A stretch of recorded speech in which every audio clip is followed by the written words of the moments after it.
This week, Tal Morgenstern from Vulcan Cyber is with us to discuss securing your CI/CD pipeline. Then Casey Smith from Thinkst Canary joins us to talk about applied research and the power of sustained thinking. Finally, in the enterprise security news, we quickly explain the SVB collapse, the Silicon Valley Bank collapse. A few interesting fundings. Rapid7 acquires Minerva. Minerva who? We'll explain. GPT-4 is also new. Detect text written by AI. Then produce text that can't be detected as written by an AI. The K-shaped recovery of the cybersecurity industry. Software security is more than vulnerabilities. Microsoft Outlook hacks itself. Robert Downey Jr. gets into the cybers. Reversing intoxication, all that and more on this episode of Enterprise Security Weekly. This is a Security Weekly production for security professionals by security professionals. Please visit securityweekly.com/subscribe to subscribe to all the shows on our network.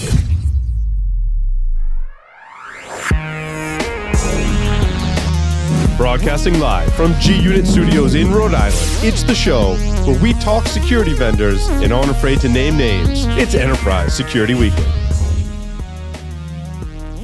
Welcome to Enterprise Security Weekly and happy National Everything You Do Is Right Day. That's for you, Katie. This is episode 309, recorded on Thursday, March 16th, 2023. I'm your host, Adrian Sanabria, and joining me is the Master of Marketing, the Mayor of Mayhem, Tyler Shields. How are you? I am doing well, but why is it Katie's day? I'm the one that I think fits that statement more than her. Well, I was saying she was. I thought she was going to like it. I know what you meant, but she was struggling a little bit. Very much like that's for you. That's know-it-all Katie day. I'm sorry I left you out. Tyler. I'm the know-it-all here. Yeah, Tyler can and will talk about anything. Yeah, whether I'm right or wrong, my wife says all the time. I say it with enough conviction that I convince everybody. Yeah, we're not going to redo the intro though because I did that right. And everything after this point will also be done right. And that is joining us there, the Czar of Zero Trust, the captain of content, Katie Tytler. Who did, in fact, just take over Tyler's segment, proving that everything I do must be right. Exactly. Yeah, actually, it's usually 180 degrees from that, but it's okay. Some of these days, like I don't know who has the time to just sit around and come up with these days, but it is a thing that's written on the internet. So, it's a real thing. Yeah. Do they have any history behind this as to why today is Everything You Do Is Right Day? Is there some impetus behind this that's interesting and exciting, or was this just nobody could think of anything better? You know, I did not. Every now and then I delve into them when they sound interesting. This one didn't sound all that interesting, so I didn't. See, I think this sounds really silly. Interesting. Why did somebody make this up? All right, let's see what we've got here. Told they're wrong, or were they kind of like Tyler and just yapping? Easy.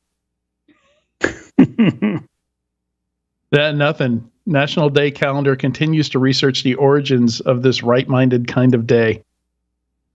I don't know. There's nothing. This right-minded kind of day. Interesting. Maybe they're just making stuff up. But it's right. Gotta be right. It's on the internet. Yep. I don't know. A lot of their jokes is, are around right versus left. So I don't know. I don't know what's going on with this. But I'm going to continue to interpret it as correct, as right and wrong for the rest of the this episode. All right, some quick announcements here. Security Weekly listeners, Identiverse 2023 is heading to Vegas. Join the digital identity community at the Aria Resort and Casino in Las Vegas, May 30th to June 2nd. Identiverse is a must-attend annual event that brings together over 2,500 security professionals for 4 days of world-class learning, engagement, and entertainment.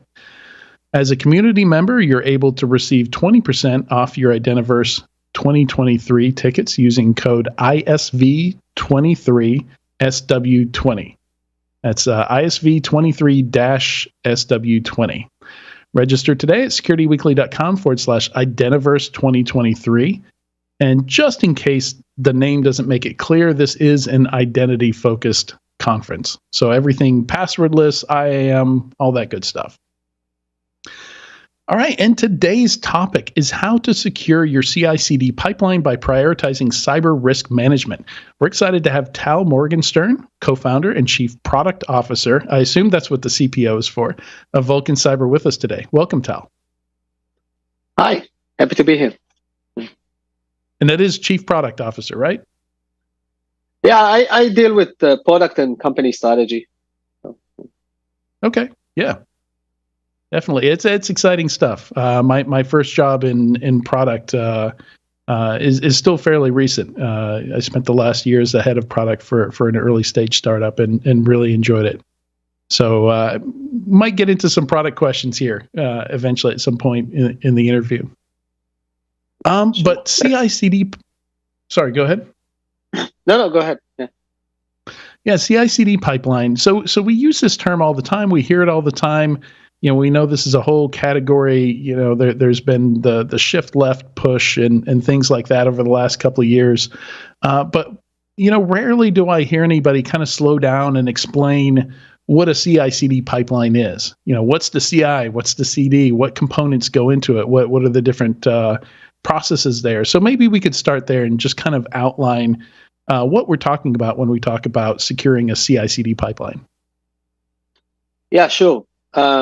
So really, it's more of a dev thing than a security thing. But continuous integration is the CI part, is where developers continue to push code, usually into Git, and it constantly merges all the changes of all the developers into one build. That is usually running in some environment. It could be a staging environment or whether it's a blue-green scenario. And then CD is continuous deployment, is when you actually decide to deploy these changes into your production or testing environments. So when you talk about securing CI/CD, you're basically looking at two things. One is making sure that no malicious components actually get into your dev environment. And then the second part is that you are not actually deploying them to production. Right. And from my experience, it seems like on the CI side, you have a lot of different environments. You could have QA and UAT. And less formally, you might have, less formal dev environments. Developers might have their own local environments on their systems before they push to, broader dev environments that everybody has access to. So I feel like it's important to understand that also, like all the different testing environments that exist on that pre-production side, because you have to understand that to be able to secure it, right? Yeah, definitely. So I think lately it's been dubbed the supply chain or supply chain attacks. But really it starts even before that. It starts with the open source components or third-party components that your developers may use and how they actually bring them into the environment. They could bring unintentful malicious packages, or they can use vulnerable packages as part of their dev process. That's one big risk factor. And then the second thing that we kind of saw in the last year or so is issues within components that are part of the whole pipeline management. So very well known is Jenkins, which is an orchestrator tool that manages the CI/CD processes. And it had a few vulnerabilities in recent years, and those can actually compromise the whole dev pipeline. Yeah, definitely. Any kind of automation you have there, right? And and there's so many components there involved there. I think one of the challenges is what data do you use in your dev environment? It's actually been a while, but I think Q3, Q4 last year, correct me, Tyler and Katie, if I'm wrong, but we had a bunch of privacy engineering startups that we saw that kind of specialized in turning your production data into sanitized test data for developers, or generating test data from scratch based on the format and the structure of your production data. Tyler, are you seeing a lot of adoption of tools like that, or how do most companies get their test data into their dev environments? Yeah, so it's now actually starting. So we see more and more tools that are used to secure the pipeline itself, which is relatively a new trend. Definitely, not using production data in testing environment is it's a big no-no. So you shouldn't do that, because a lot of the times also the security is very lax in those testing environments, and it's really hard to control those. And another thing that we see is actually companies that, again, if we talk about like blue-green deployment, actually manage their testing sort of in a production environment. So you have all the safeguards of the production environment while you are testing. Right. And I wonder, do you see any particular areas here of the CI/CD pipeline that are typically overlooked? Are there common places where, maybe people don't consider them part of the CI/CD pipeline, or, maybe there's just not good tooling there to secure those portions? Yeah, I think that there's a lot of places where there are potential issues. Again, a lot revolving around the automation. So, like, if you break down these automation tools, it's basically a bunch of scripts that the DevOps team is writing, and you have some tools that are running these scripts. Anything can hide within these scripts, and really making sure that this is secure. I think it's still a gap. There are some companies that are trying to do something in that space, but mostly it's about awareness and making sure that there are no maldoing in those areas. Yeah, I remember in particular, there was an NPM library or maybe a series of libraries that got compromised. And it wasn't the NPM library that got compromised. It was the NPM install script.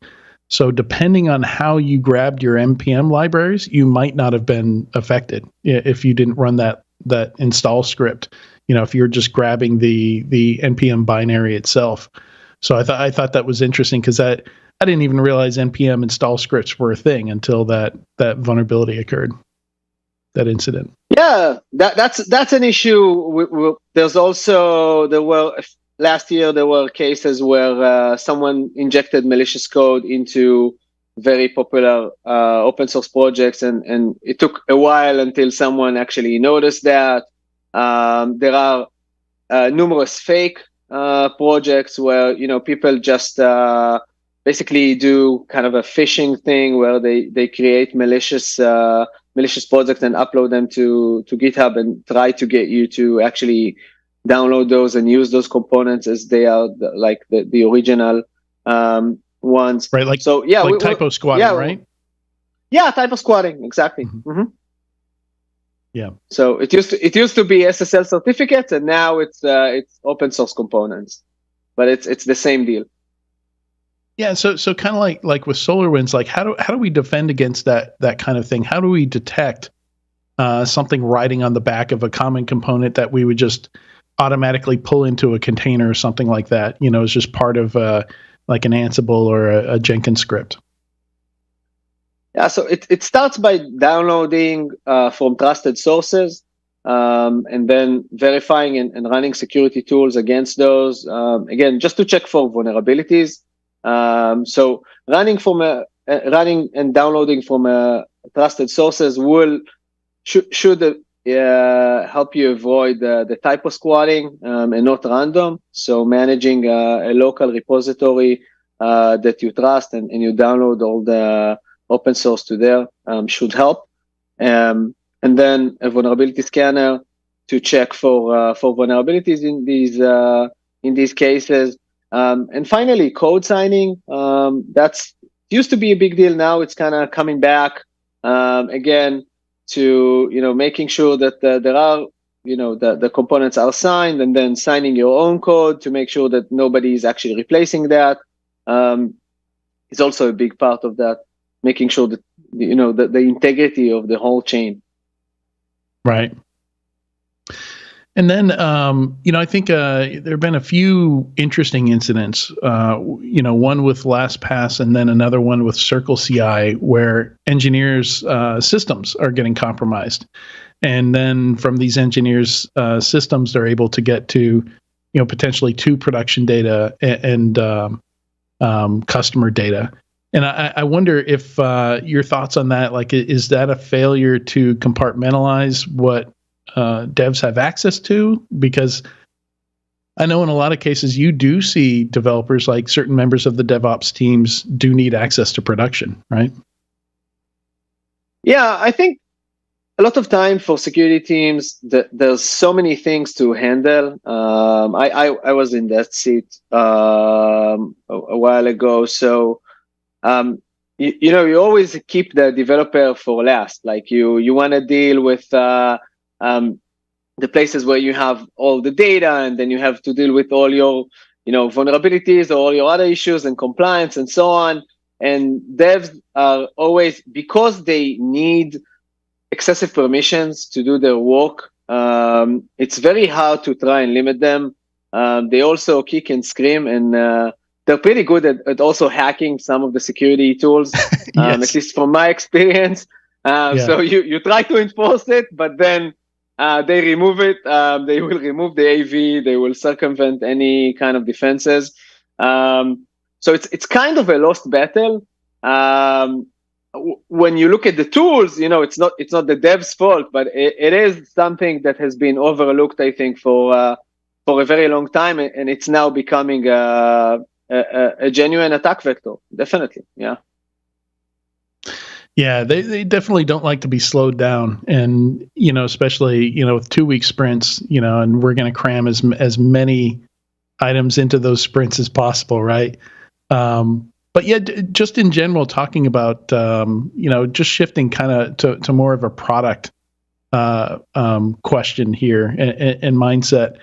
How do you think when it comes to filling up those sprints? Do you track like the types of items and PRs that are going in there, between fixing bugs and introducing new features, new functionality? Is there like a ratio there that you look for, where, you realize maybe something's wrong if the ratio of bugs versus new features and things customers are asking for, or things that are on the roadmap, are kind of getting crowded out by all the bug fixes? Yeah, definitely. So we use internally, we use Jira, and we have different issue types that helps us actually do the tracking and statistics for features, for dev technical changes, for bugs, and for security issues, by the way. And we constantly keep track on what's actually going into the sprints and what was actually done. So when we prep for a sprint, we pre-allocate when we plan. We pre-allocate the bug buffer. Like we don't know, but we plan for example, for a 20% bug buffer within the sprint. That sometimes it could get filled up when we have a bug backload, but other times it will just wait until new bugs arrive into the sprint. And same goes with security issues. So we plan for these, and then after the sprint ends, we do a retrospect and we check, plan versus actual. How many features did we complete? How many bugs did we complete? And so on. Sometimes you skew and then you course correct in the next sprint. But that's agile life. Yeah, absolutely. Let's see. I was going to ask, with there are a lot of purpose-built tools here, and Vulcan's own product actually integrates with a lot of these tools. Does your own product, does Vulcan have a role in securing the CI/CD pipeline at all? Yeah, so we help really organizations actually manage the whole risk lifecycle. So we integrate with tools that scan code, cloud applications, open source packages, and so on. So we really, start from the beginning. We cater for the security team, where they can see the risk and prioritize what vulnerabilities or misconfigurations they actually wanna fix. And then another thing that we provide is actually the context, where you can see the components in production are connected to the code. So when talking about CI/CD and that, when you have a vulnerability in an open source package, once you know to what component it actually connects in production and what application is running and is it business critical or not, actually helps to prioritize the remediation. And another thing, we actually orchestrate a lot of these processes, so we can send remediation tasks to developers, open Jira tickets, and keep monitor of all of that. Yeah. Okay. And something I've seen a lot of folks talking about and getting a little excited about lately is Salsa, which I don't know a ton about, but I know it. It seems like that's I assume it's like a framework that you use to help understand your CI/CD pipeline and where you should be securing it. But it also almost seems like a certification type thing where there's like different levels with it, depending on how good a job you're doing with the integrity at each level, securing the different components. Yeah, so Salsa, and there's Oscar. There's a few of these. I don't think that the industry has cracked this yet, but the concept of threat modeling, it's not new. I think what Salsa and Oscar and others are trying to do is kind of modernize the classic threat modeling into terminology that is now more up to date. There are some organizations that implement this. I don't think that the penetration is going too good. I guess people are still waiting on the sidelines to have tools that can actually enforce and help you use these frameworks and build processes around them. But yeah, it's definitely these frameworks are a step in the right direction. Right. Some people just need a starting point, right? They need some kind of point of reference, a checklist even. Yeah, exactly. So that what it gives you, it gives you what you should notice and kind of the different steps on that you should do during your dev processes and like the top risks and how do attackers look at it. So the interesting, by the way, Salsa is kind of the view of the defender, and then there's Oscar, which kind of try to mimics what MITRE ATT&CK is doing to give you the attacker view, and kind of using a combination of these frameworks could be very helpful. How is Oscar spelled? Yeah. Is it OSCR? An end instead of an A. Yeah.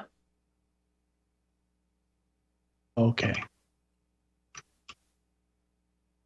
I was not familiar with that one. Looking that one up.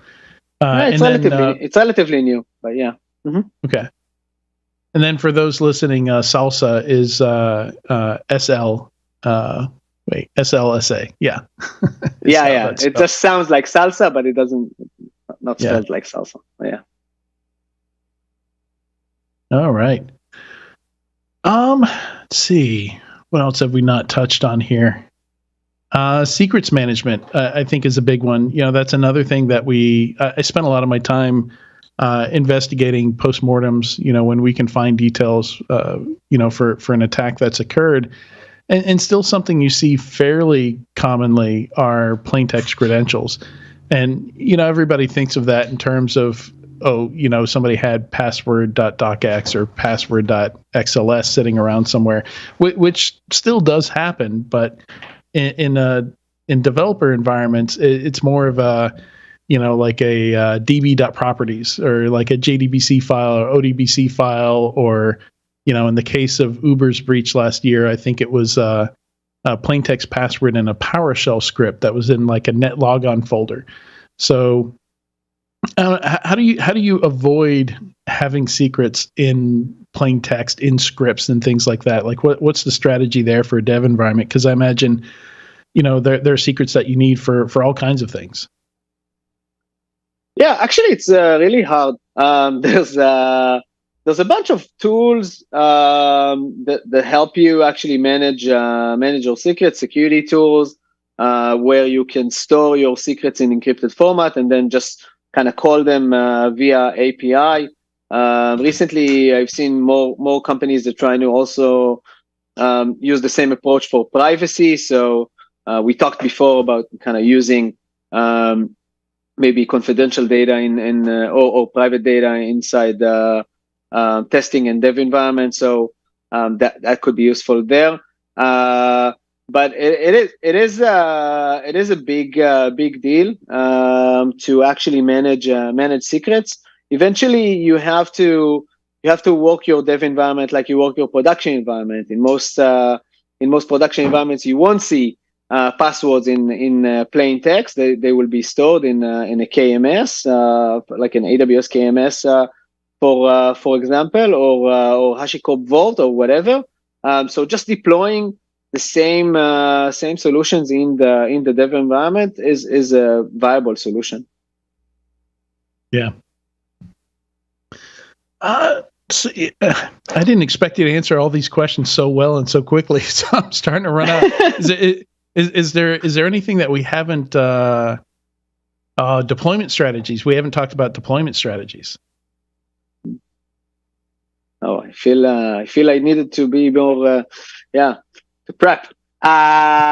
Deployment strategies. So really, so there's like blue, green, canary, rolling. Yeah. So I kind of touched this lightly before. So really, there's a few approaches. Kind of let's start with like the most classic one. You deploy to a staging environment and then a pre-production or a UAT, which stands for like user acceptance testing, where you might have a limited amount of customers with access to this, or your own QA.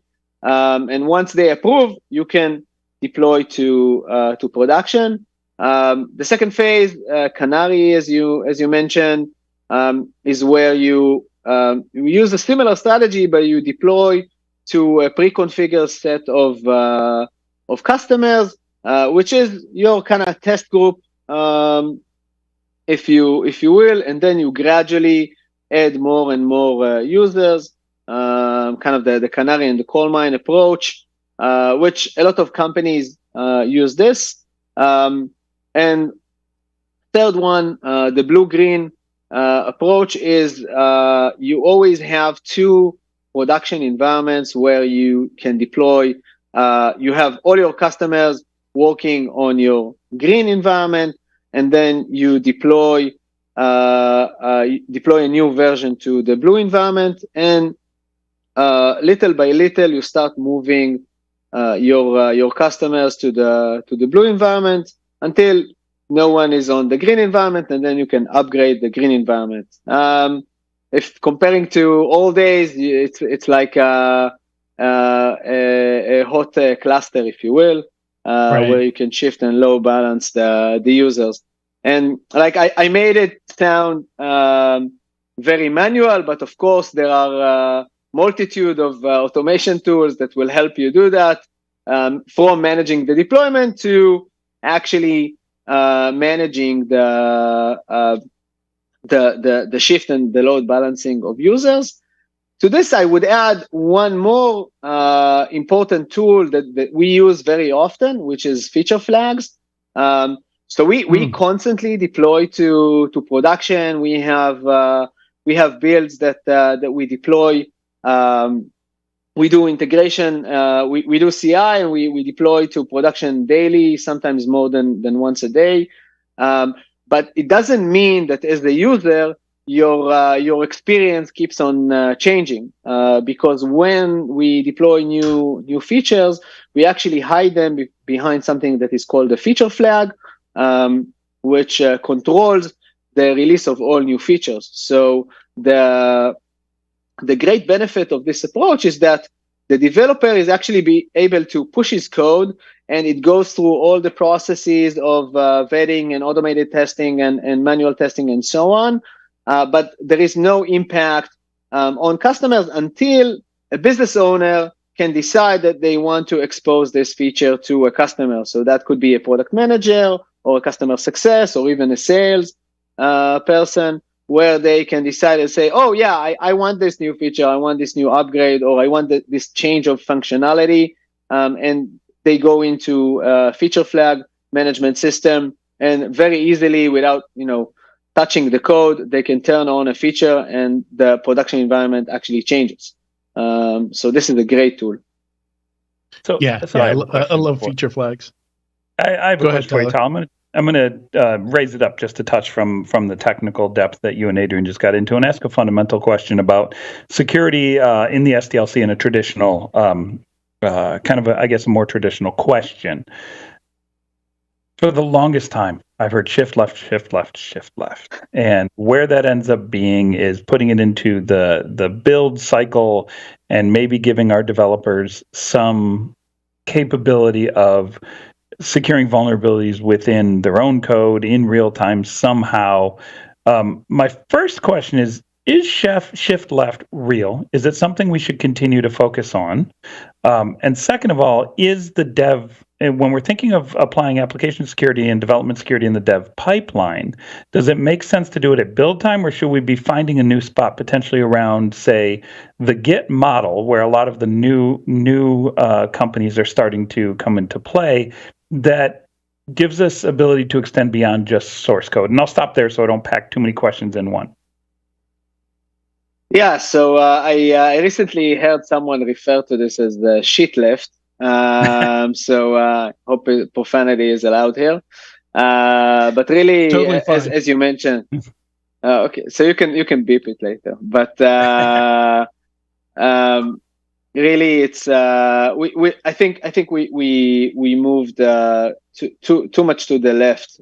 Developers, they want to dev, they don't want to handle security issues.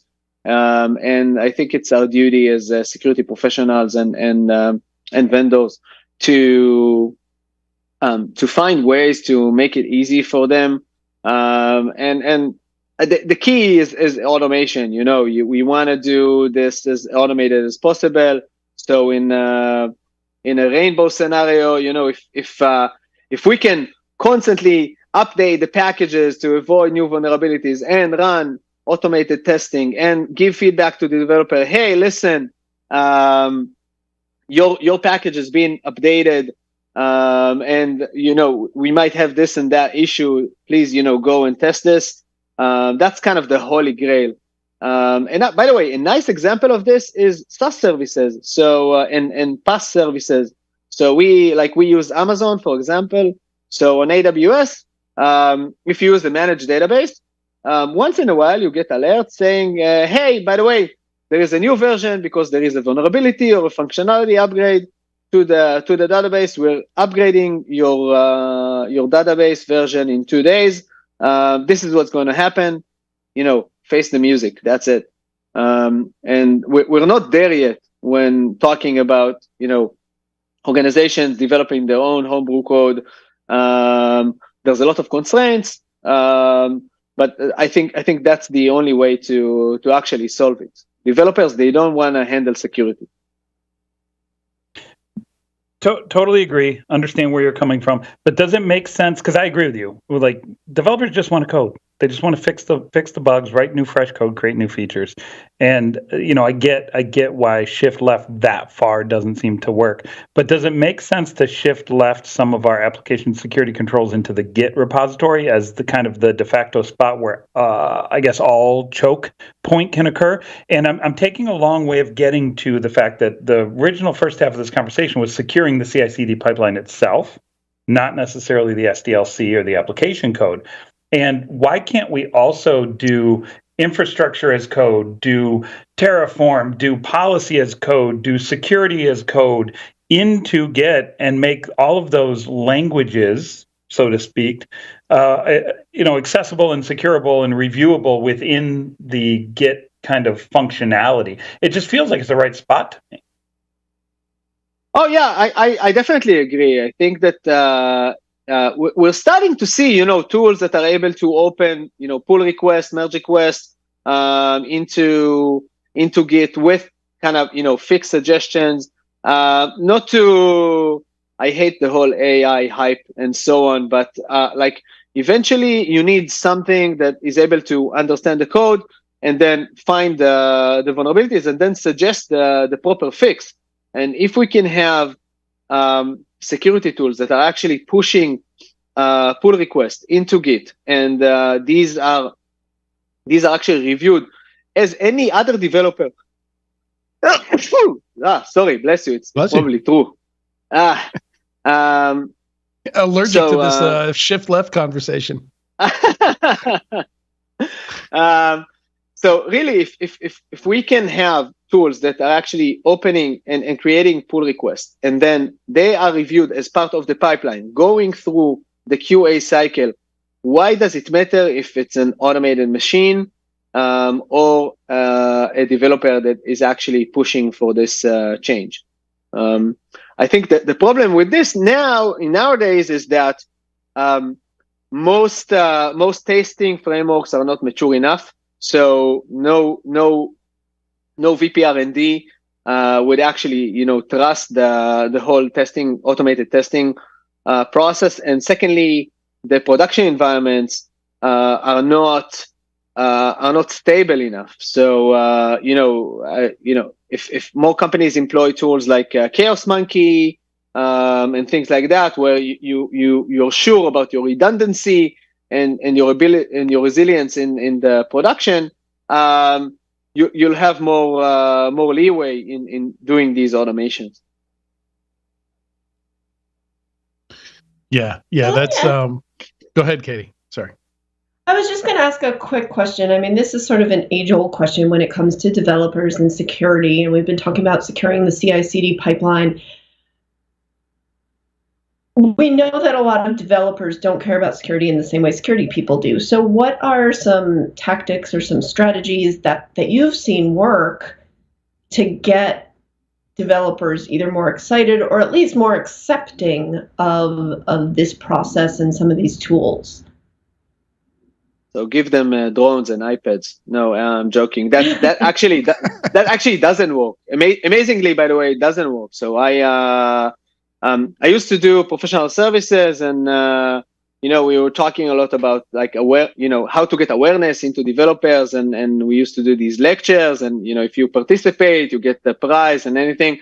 And what you see happens is once you do the training, everybody's super excited, and there's actually a rise in interest in security, but then it kind of dwells really fast in sort of, I think, averages around 3 months, where they completely forget about it and go back to going on with their ways. And then the common method is just do more training, kind of keep the tension high, which is not a bad idea. But I think the solution actually lies within the business owners. If you treat security, if you are a product manager or a business owner of a department, if you treat security as part of the life cycle of the application, same as you treat all your features and bugs, and you prioritize them as a business owner, that's the only way to make the developers actually care about this. Because it's a risk. A bug is a risk. Not delivering a feature is a risk. The business needs to make the decision. Yeah.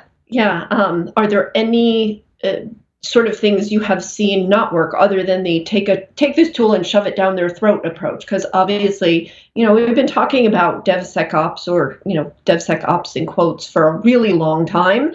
And it, in a lot of places, it hasn't quite caught on yet. And I think, you can correct me obviously if I'm wrong, but the shoving, you need to be secure, to be secure doesn't work with anybody. So are there other things that people should be aware of when they're thinking about this? Because obviously this is a super important topic. We can't ignore it, but developers are just incentivized in different ways. They just think in different ways than security guys or girls. Sorry. Yeah.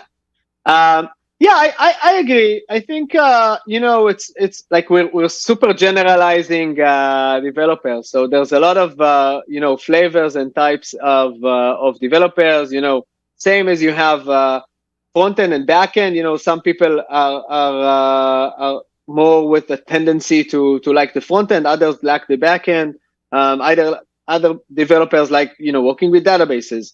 I think what I've seen working is in going to dev teams and detecting these people that have the potential to be security champions, and then really work with them within the team, give them the extra responsibility, educate them, give them the knowledge and the understanding on the risks, and they within the team, they can help and push. And when it's dev to dev, the communication is always better. So I think fostering these security champions is a good approach. Right, birds of a feather type approach. Yeah, I'm all about communication. It's not like forcing security to anyone doesn't work, by the way. Not devs and not regular users. They again, eventually they will find a way to circumvent this. I've never been a fan of kind of we had in one organization we had the scissor approach. You want how to take care of all the network threats. You just cut the wires. Not connected to the internet, and then it's safe. But it doesn't work like that. Right. Yeah, Can I switch topics a little bit? I think we have a few minutes, Adrian. Do we have enough time to switch topics? We do. We've got a couple minutes. So I want to switch gears a little bit, Tal, and talk a little bit about Vulcan in particular. And in the show description, it says it talks about how Vulcan helps organizations streamline security tasks. It talks about risk management. And risk is very, very subjective, and there are things that we can pull from, CVEs, and I think on your site somewhere it talked about CSO and things like that. But what's the tabulation for risk that really works, and how do you go about making sure that it's relevant to a specific company? Because my risk tolerance isn't your risk tolerance, isn't the next person's risk tolerance, and all the data that we have and all of the repositories that we use, that's all different and it's all individual. So how do you manage that whole thing? Yeah, wow, that's a lot to unpack. So first of all, it's about consolidating all the data and creating this risk registry, this one place where you can actually see all the risk. Then in terms of prioritization, we do think that you should look both on the vulnerabilities themselves, the temporal risk. So whether this vulnerability has a fix now, whether it has an exploit, someone has been able to exploit, someone is actually using this in a campaign or as part of a malware right now. And then, of course, how does this connect to your actual environment? So is this on an external facing asset, or is this a business critical application? So all these things are part of the Vulcan risk score. And on top of that, we have our aggregated risk, which every organization can actually create and decide on their risk tolerance and their risk threshold. And the idea is to make sure that you are achieving 100% of your security posture. So we call this the security posture rating. And we help organizations to set a target and then making sure that you are constantly above your risk threshold. It's a very different approach than kind of averaging and creating this these different statistical and numbers that don't really say a lot. And we truly believe it because you cannot fix all the vulnerabilities. There's no way to avoid all the risk. So once you have all your different risks and you're able to set your threshold and track it, you actually know if you're gaining on the risk or you're going in the wrong direction.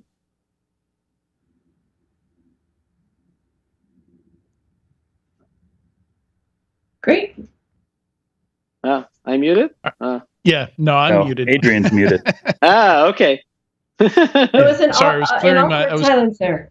Yeah, I was clearing my throat. I'm very good at the awkward silences.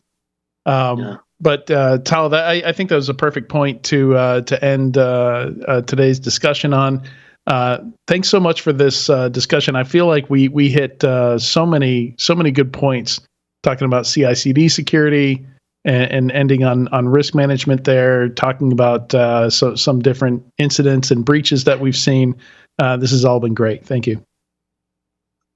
Thank you. Happy to be here. Yeah. All right, and stay tuned. When we come back, we're going to talk applied research and deception with Casey Smith from Thinkst.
managing and protecting the world's grueling number of endpoints, enabling Tanium's customers to see, control, and protect every endpoint everywhere. Tanium's mission is to provide certainty in uncertain times with the industry's only converged endpoint management. Trusted by the U.S. military and the majority of the Fortune 100, Tanium helps manage and protect nearly 30 million endpoints. Tanium, the power of certainty. Visit securityweekly.com/Tanium to learn more. Welcome back to Enterprise Security Weekly. We'd like to invite our listeners to be part of our 2023 SC Awards. Our prestigious and competitive SC Awards program recognizes outstanding innovations, organizations, and leaders that are advancing the practice of information security. This year, there are awards in 36 categories up for grabs, including Best IT Security-Related Training Program, Innovator of the Year, Best SASE Solution, and more. We'd love to see your company in the spotlight. Visit securityweekly.com/SC Awards to submit your entries by March 20th. It says March 13th, but we did extend it a little bit, so that's not a typo. It was March 13th. Now it's the 20th. All right. For this interview, Casey Smith joins us today to talk about applied research, deception, and the power of sustained thinking. People might recognize Casey from his handle Sub-T or from some of his past research and work, like building Atomic Red Team at Red Canary. He's led a lot of the thinking both on offensive research and effective defense over the years. Welcome to the show, Casey. Thanks for having me. Yeah, absolutely. It was. I was excited to see you go to Thinkst. They work on such cool stuff there. For folks who don't know, I was there for a year and a half, and it's just such a neat place to work. And I think really appeals to the way you think about things and the kind of research that you like to work on. For sure. I think a lot of the things that we work on have, borrowed from offensive research and use that in a defensive manner. So it's really a great team to be on. And I've learned a ton just being here for a short time, for sure. Yeah, I'm being a bit presumptuous there. It seemed like a really good fit. It is a good fit. And one of the things that I find interesting there is, Thinkst kind of introduced me to the idea of applied research, at least in cybersecurity, because you don't see that term often in cybersecurity. And it doesn't seem like it's a coincidence that previously at Red Canary, you were the director of applied research, and now Thinkst, the mothership name of the company is Thinkst Applied Research, and then Canary, is kind of another brand, specifically around the deception technology. But let's start there. Let's talk about what do we mean when we say applied research, and why are such interesting and useful projects attached to that?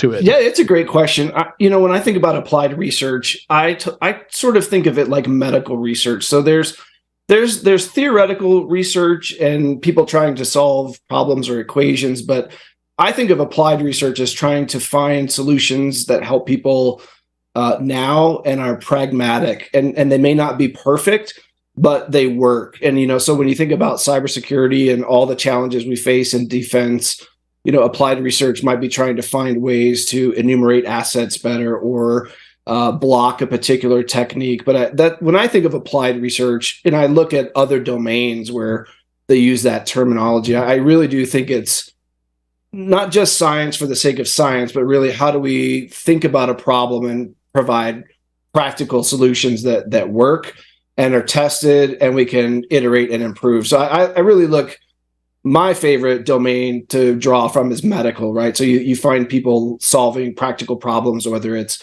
a particular prosthetic or brace or something like that for folks, or a cure. That's how I think about applied research. Like we find an answer to a problem that people have now and need a workable solution. That's how I think about it. There may be other more formal definitions, but that's how I like to frame it.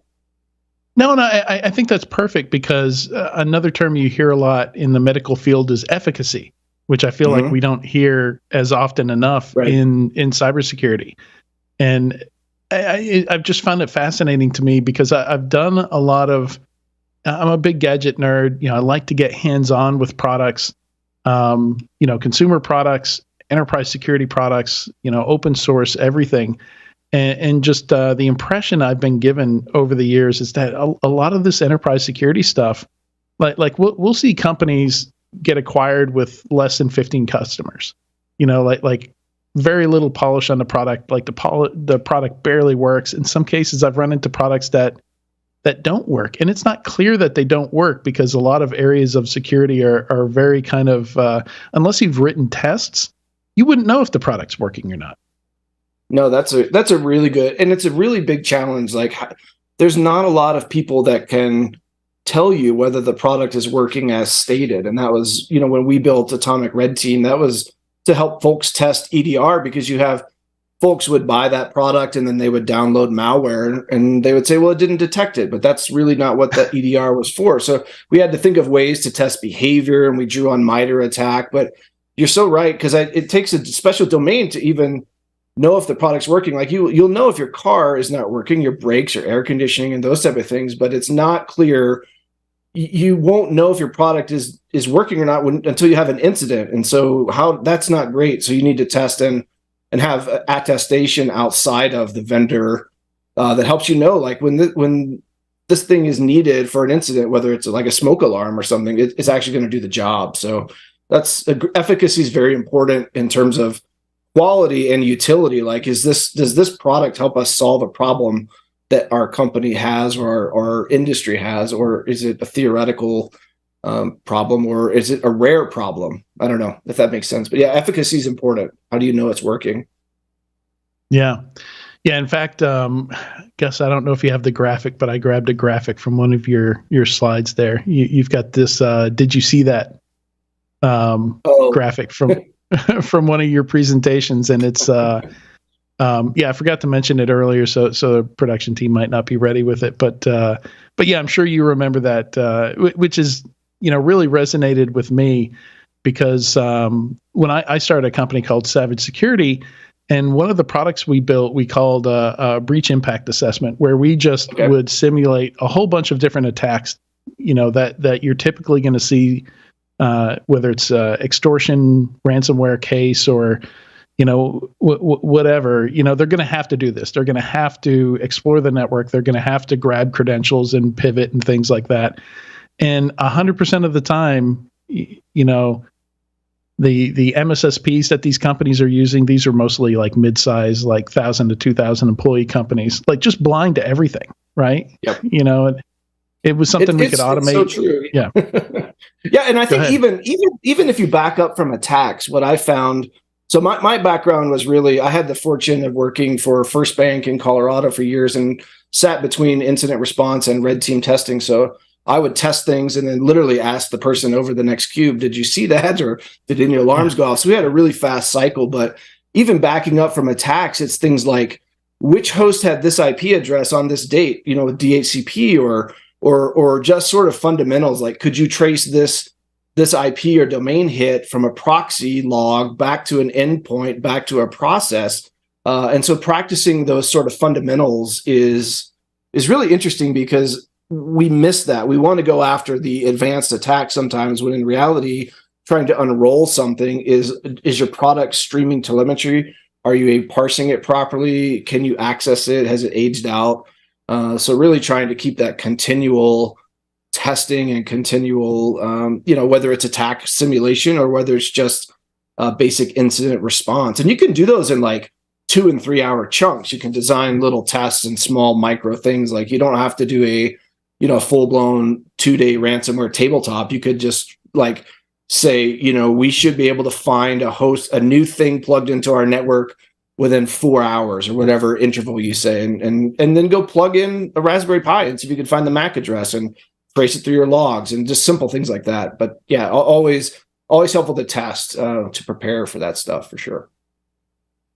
So what do you think? Do vendors have more work to do here, to make sure that the value and the efficacy of their products is easy to demonstrate, easier for customers to understand? Or is it more on the customer side, where they need to get a little bit more sophisticated with, figuring out how to do a proper proof of concept, and setting up the necessary tests and things they need to do to make sure that product is implemented successfully. First of all, plugged into the right span port, seeing the right traffic, right, and then continues to be, and isn't, if somebody trips over it and unplugs it, take some scissors to it, you would actually know. Or is it a bit of both? I think it's a bit of both. Honestly, I feel pretty strongly customers should not have to test the product, right? Like we don't, like if you're on a security or IT team, you don't have a lot of time, right? So the last thing we need to do is burden people with more, testing. But I think there's some sort of mutual, way that customers and vendors can help validate those. Like even if it's just simple heartbeats or even like maybe a command line signal, for example, just type, ping and then give us a random hash of a host name and just see if that gets all the way through the logs. Because like you're saying, things go off all the time, or people move and they don't have that responsibility anymore, or a number of reasons, something may be deployed and it's now decaying. And so you may have the right tools, it just may not be tuned. So, but I think to answer your question, it takes both. I mean, you always get a little nervous when the vendor says, run this thing and it works because it's the vendor that provided the tool. So I think there's some necessary component of like independent audit or validation, but that's hard. It's hard for folks to know how to test those. It's hard for folks to have the time to test those. So even I think within a product, having simple like tracer rounds, just send a few things downrange. You should get an alert. Yeah. It should, those can be really helpful, I think, as a starting point. More and more of that health checks on a regular basis. Yeah, I remember when a lot of companies spoke up and said after SolarWinds, our products caught that, and I was like, didn't count if nobody saw it. Like, right. Yeah, maybe you logged it somewhere, but if a human didn't see it, that tree never fell in the forest, right? Right. No, that's a really good, great example of it's easy. It's hindsight bias, right? Like it was easy now that we know what it was, but during it happening, we had a lot of people had no idea. Yeah. Which of the 1 million critical alerts was it? That's the question. Right. Terrifying. Yeah. So let's shift a little bit to talking about some of what you do at Thinkst. I know you work with Jacob Torrey. You and Jacob are basically Thinkst Labs, right? That's correct. Yes. Yep. And maybe just an overview of what kind of stuff you guys do there, because I know you do a lot of cool research, but you guys also do Thinkscapes as well, right?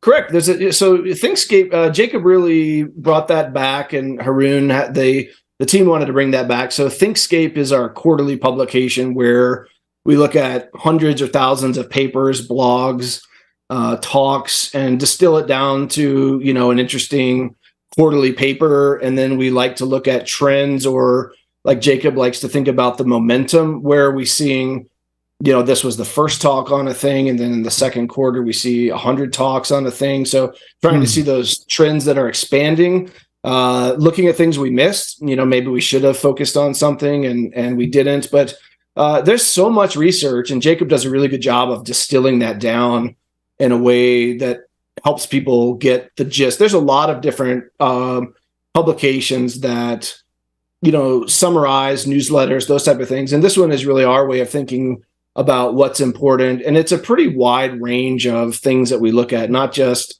in terms of like, say, endpoint detection or deception, but really looking at broader talks. Usenix always has a really good set of talks and research papers. And so that's one thing we do. So Thinkscape, the other new release we had was called Citation, which is citation.thinkst.com. And it's an open project to track conference talks and link talks and speakers together, allow folks to submit edits or updates, as well as provide new areas. But we think that, and rate conference talks. So there's so many talks. Like Citation's kind of a neat new publication that allows people to look at that data, explore it in new ways, and contribute. So if there's a talk that you've done that's not there, people can sign up and add that. we can tag new speakers and giving really almost like a graph view of security talks. You can look at clusters, trends over time. So that's another one. So Thinkscape, Citation, those are two things that we think are important for the community and want to bring forward. And so those are free and available for folks. And we're grateful that Thinkst gives us the time to do that, because it's a good discipline to watch talks and try and draw out the nuance of what's new here. What is the speaker, what was it that they brought here that's interesting, whether it's a tool or concept, and then track that over time. So yeah, those are two things that we've been working on.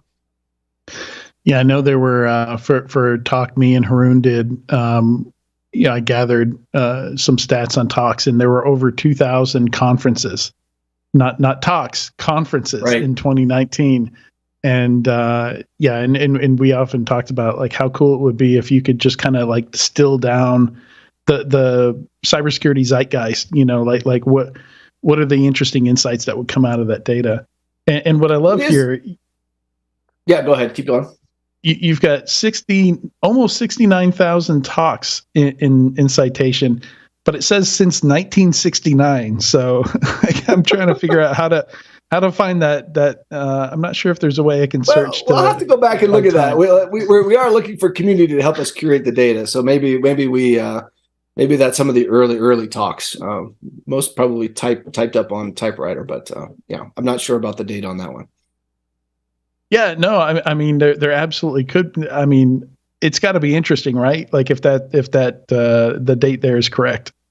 There's some papers, there's some early Air Force papers they're declassified, and they're from like the early 70s talking about computer intrusions, and so much of that is still important today. Things that they were forward looking. If you think how they were looking at stuff, 50 plus years ago, it's pretty interesting. Yeah, I mean, that's something I found useful in general is going back, either looking at older things or even other industries, right?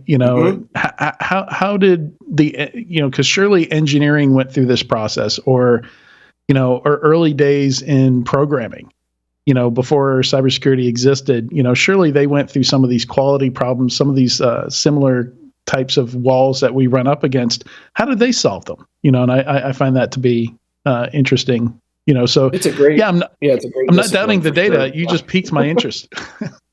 Yeah, no, you can, that's really one of the hopes, is that people will explore Citation, find areas, or maybe you're looking into an area and you want to see what have other speakers talked about this. Maybe 10 years ago, like DCOM was interesting and there was dozens of talks on it. Now it's not, but you might want to go back and reference some of those prior works. So that Citation can help researchers and other folks who are looking at areas to see what's the body of knowledge that people have already brought forward that might be helpful. And there's a lot there, and it's brought forward in a really cool, visually appealing way. So we hope it's helpful for folks, and we're open to feedback and community input for sure.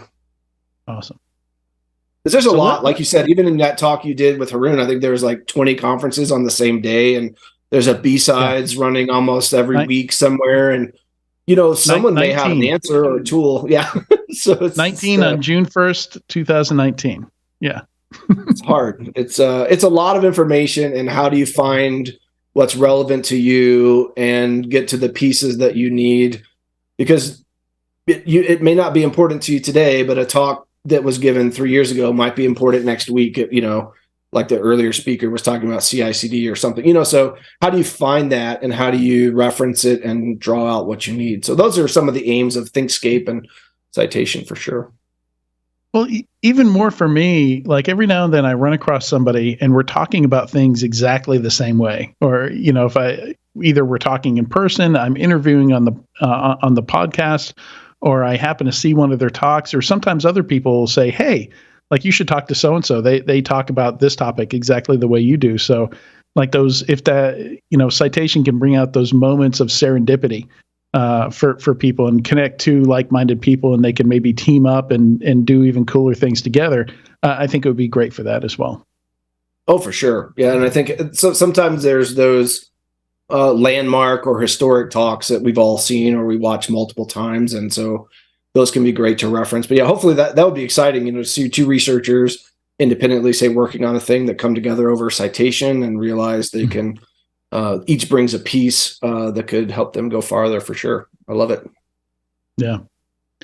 Let's talk about deception a bit here. For folks not familiar, like maybe let's give a primer on what we mean when we say deception, because I'm not sure how I feel about that term. I think it's necessary to use it, but people tend to think in a wrong direction sometimes with how you're actually using it to detect things happening. So maybe if you want to just give us a short primer on how Thinkst thinks about deception and uses it to catch attacks. Sure. It's a great question. And I think, again, like any term, there can be different definitions for folks. The way we think about it in terms of deception is we want, something that's going to draw an attacker's attention or actions and give the defender a silent or background tip-off. So, you think about the images we see of deception where, there's sort of the people holding the inflatable tank. Well, that may not be really the best example, but the idea is we want to distract attackers, draw them away from actual resources, and in a way that would give us insight of their actions, their capabilities, their intent. And so I think that's one thing we think about with deception is really helping drive attackers to interesting things that defenders get alerts on. So I think the origin of the term is right in terms of warfare, but I think in terms of cyber deception, there's a whole gamut of that, from our tokens that are documents that you interact with or open to our canaries that are services where you SSH to a device and, that's the tip off a defender needs. So I think that's how we think about deception is really drawing attacker interest and coupled with high fidelity alerts. You don't want a lot of alerts. You don't want something that goes off all the time. You need that tripwire, that easy, somebody steps on a sensor and that's the thing that lets you know somebody's in the building. Like we use the term motion network sensor. Motion sensors. Yeah. At the bank, we call them network motion sensors where I used to work, and they just help, if people are moving around the network, just like moving around the bank at night, you need to know about it. So it's not a great analogy, but it's close. So. Right. Yeah. Motion sensor that would only detect the bad, right? Right. And also, So it's a good point. And the thing I loved about it when I first started tracking this market as an industry analyst is it took that whole kind of demotivating maxim that the defender has to get it right every time and the attacker only has to get it right once. And I love that Kelly Shortridge, the way she puts it is she's like that math only works until the first step of intrusion. Then they're on your turf in your environment and the math flips, right? Now the attacker has to be sneaky and succeed in being sneaky every step. And they only need to screw up once for the defender to detect them, right? Yeah, absolutely. I like that thinking because the defender has to defend everywhere is kind of defeating and it's not hopeful. But if you think of it, an attacker only has to make one mistake. Yeah, that's what you want. You want them to make one mistake that's a thread that an analyst pulls or somebody digs a little deeper into, and that's the thing that unravels the case. Like look at what happened with SolarWinds, like with the someone logged in with a VPN. So something like that. Like it's one thing that's the tip off for everything else. So yeah, hopefully that defender can't defend the whole surface, but we can certainly instrument it with a bunch of sensors and traps like Raiders of the Lost Ark as he's trying to go across to get the something like that. Booby traps. Booby traps. Absolutely. I think more Goonies when somebody says booby traps, but yeah, sure. Absolutely. Yeah, all the Indiana Jones also. Yeah, for sure. So let's talk honeypots and honey tokens a bit here, because I want to get to some of the more interesting and new canary tokens that you guys have. But before we get there, I feel like we need to lay a little foundation for honeypots and honey tokens. Sure. So do you want me to do that, or you want to? Yeah, sure. Sure. Yeah, I'm interested to hear how you describe it. Like I did it for a while. Like I know how I'd say it, but I want to know how you'd say it. Sure. I think of honeypots as services that people are going to interact with. So a great one is just a fake SSH server. And for a honeypot, there's really a spectrum. There's low interaction or high interaction. And so there's different use cases. So there are some people that deploy honeypots because they want an attacker to log in and they want to see the sequence of attacks. So that would be on the spectrum of like high interaction. We're going to record everything the attacker does. Mm-hmm. We'll use that to inform and look in other places if we see those command sequences. And so they're really studying or profiling attackers. On the other end, I think there's low interaction where it's like a smoke alarm. All it's going to tell you is there's smoke in the building and there's an alert that goes off, but you're not going to get the full sequence of commands. You'll get the username and password or key they attempted to SSH with. But so like with honeypots, that's really where I think of like services. You're mimicking network services, whether it's an RDP server or SSH or file shares. Those are the common ones that we see. And all you need is someone to log into it, and if it's deployed well, then somebody's in a place they shouldn't be, right? If you put a honeypot on the edge of your network, it's going to get blown up with noise instantly. And so that's where you try and put them in places where nobody should really be RDPing here, or if they are, I know the prerequisites that were necessary for them to get there. So in order to be on that VLAN, they're pretty deep in our network. And so I guess that's honeypots, right? You think of like high and low interaction, and it's emulating a network service because attackers bump around a lot and they have to find interesting services. They can make some assumptions about ports and IP addresses potentially, like, .1 is usually the router or .254, but generally there's a discovery that has to happen, and that's where you're hoping, whether it's interaction by login or by sweeping the network for ports, that would catch the attacker. So that's how I think about honeypots, and then I could talk about honey tokens, or if you have questions on that, hopefully that makes sense for honeypots. Yeah, I mean, no questions from me there. I think tokens gets even more interesting, right? Because you can get a lot more creative with them. Yeah, so tokens are really, interesting because it's something an attacker interacts with. So there's the observability effect in physics where like you're measuring a system and it affects the system. And so it's a similar idea, like you open that document or that PDF or something, and that triggers the alarm. So you can put tokens around on your network and they really just sit there until somebody interacts with it. And the thing that we really like about them is it doesn't matter if they open it on your network or if they move it. Usually there's a portability associated with the token. So if you take that Word doc, open it off network, you would immediately know somebody took that and opened it in a remote location that they shouldn't have. And so tokens, they're really cheap to deploy. There's a number of them. I think there's really primitives that, like the way we think about them, there's DNS tokens, there's HTTP. And if we can get something to force a lookup or force a browse, so like, our custom executable, you can take a binary, upload it to canarytokens.org.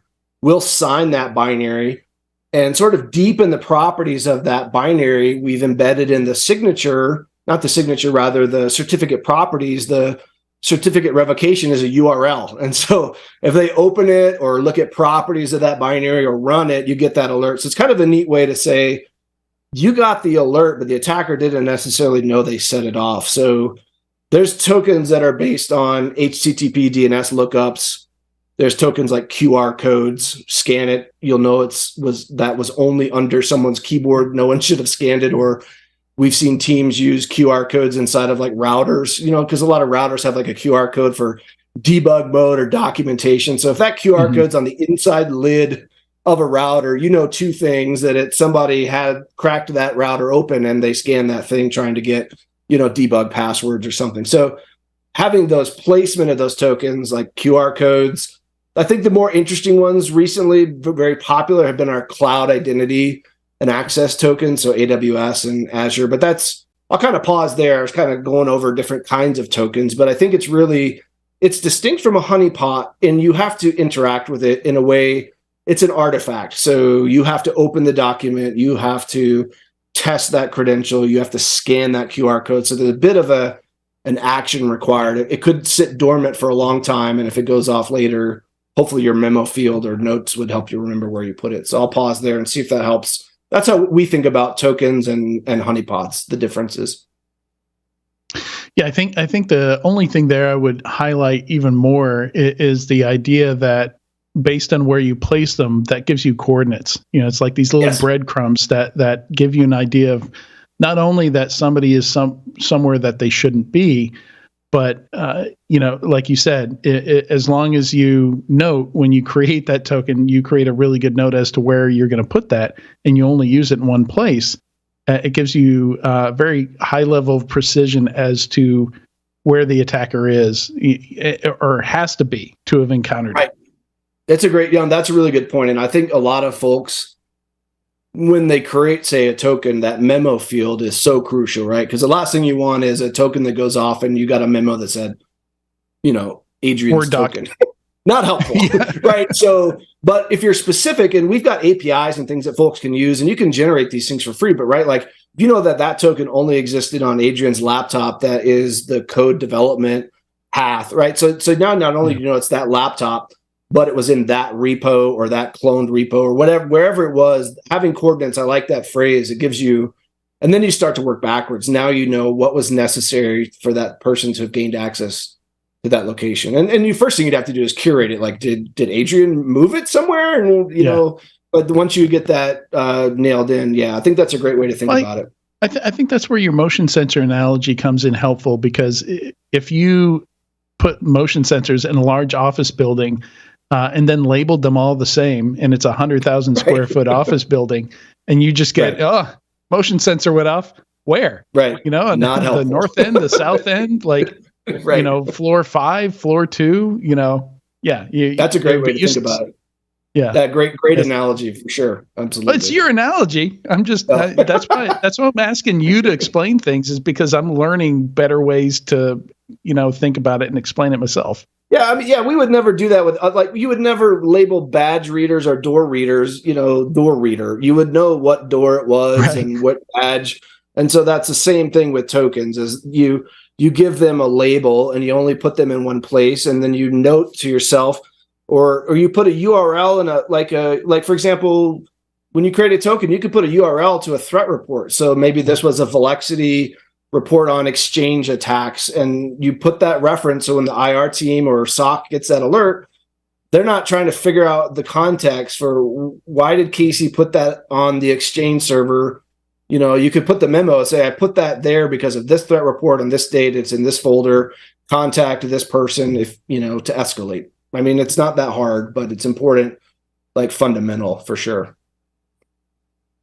Yeah, so now that we've kind of discussed all the fundamentals there, I think we've created the foundation where we can talk about some of the cool new ones that you guys have built.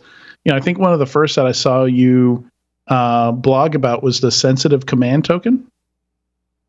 Yeah, so that one came out last fall, and that one was, the genesis of that was we started asking, how could we get a quick alert when an attacker runs some weird command? So you read these threat reports, DFIR reports has been a great source of information, very transparent. So you look at these reports like quantum ransomware, and they'll run like NL tests for domain trusts and trying to enumerate things. So you kind of work backwards from that and you say, well, who runs NL test, and is there an easy way to get an alert? We're not trying to replace like EDR and analytics, because there are ways to do that with command line processing, but think of a school or hospital, and they just have an MRI piece of equipment. They need to know if someone's running a weird command on it. So we actually borrowed an attacker persistence registry key and it's actually a Microsoft debugging technique. And so you can add these two registry keys, and if that command ever goes off, then you can run a follow-on command. And so we just run a DNS lookup, and we'll give you the name of the computer and the user that ran that command. And it's been pretty popular. It's not without its challenges in terms of some false positives or some tuning we had to do along the way. But that's really, the sensitive command token was a good one to help teams get quick coverage on older systems or systems where they can't, say, instrument it with their endpoint product. So you have a third-party vendor that's got HVAC systems on your network, and you just want an alert if that thing's and the command doesn't even have to be there, which I think is interesting for folks. Like you could put adfind.exe, and as long as it's not renamed, if that tool ever showed up and was executed, you'd get an alert. And it might be or psexec is another one. Like, do you run that? Do you not? If it ever shows up, you get that quick alert, and that's what we were going for. So that one was a fun one to bring. I mean, there's a lot of steps from idea to getting it on the page, and the team definitely helped with that. But that's kind of the background of that token. It was really fun to build. Yeah, it's very cool. I don't know how likely it is somebody's going to use Mimikatz without renaming it, but you'd be surprised. You'd actually be surprised. That's again, it is a dumb technique to catch, but it works. Sometimes they just run the binary straight off of GitHub, so it could help. Not advanced, but somebody for sure. Right. I mean, traditionally attackers have not had to be all that sneaky, so sometimes they're just not. Exactly. Yep, that's a great point.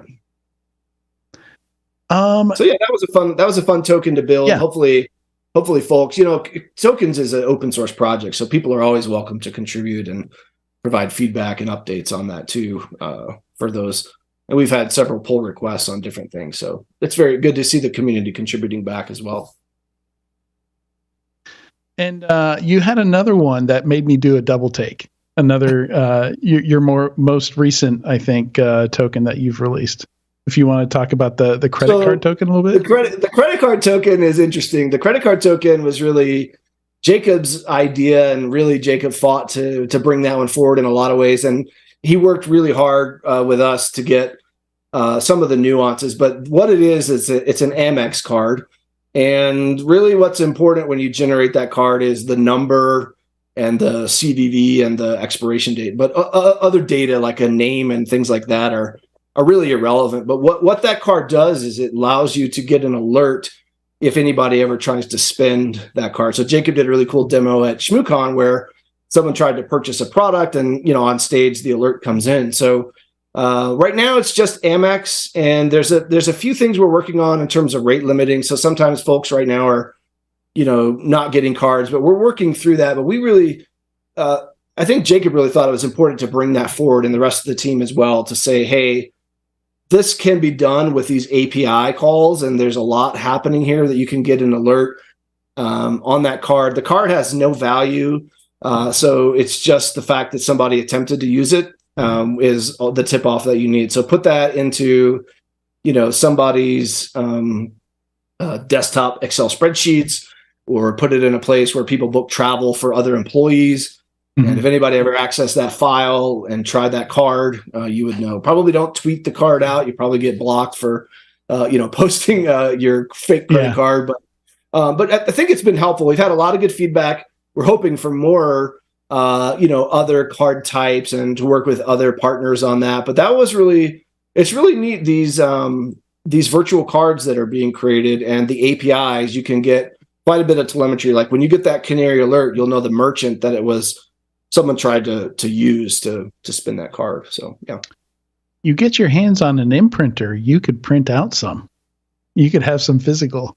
I don't know. Possibly. I mean, put that in your wallet, and you'd get information about where the card, that's a great idea. I don't know how that would work, but we definitely will take that back as a feedback to, it'd be cool if you could add, I don't know that you can do it today, but it'd be nice to have it like in your Apple Wallet or on your phone or something, right? So again, those places where you put that credit card, and by mapping it back to where that you placed it, you have a pretty good signal if it ever goes off. So the idea is hopefully create enough of these, and attackers may be trepidatious about testing these data sets of cards or they may throw out Amex cards because they may worry that they're tokenized. So yep.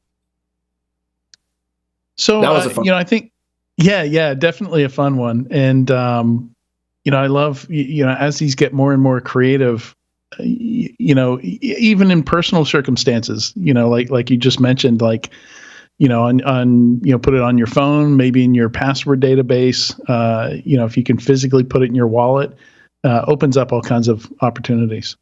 Sure. Yeah. And it's a neat one. We'll see. It'll be interesting to see where it goes and where folks are using it, but we're pretty excited to bring that one forward, and kudos to Jacob and the team for bringing that one forward, because there's a lot behind the scenes that's abstracted away in terms of complexity so that you just get that card and get that alert. But there's quite a bit of plumbing to make that work. I'm sure. What kind of details do you get from that alert?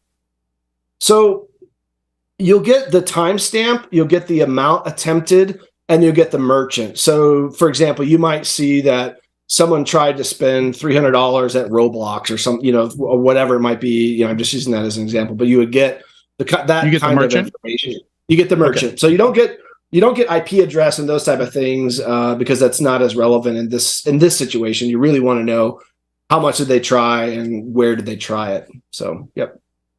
Yeah. Okay. Very cool.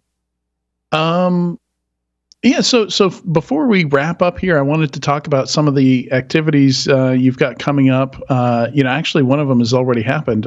Securite. How did that go?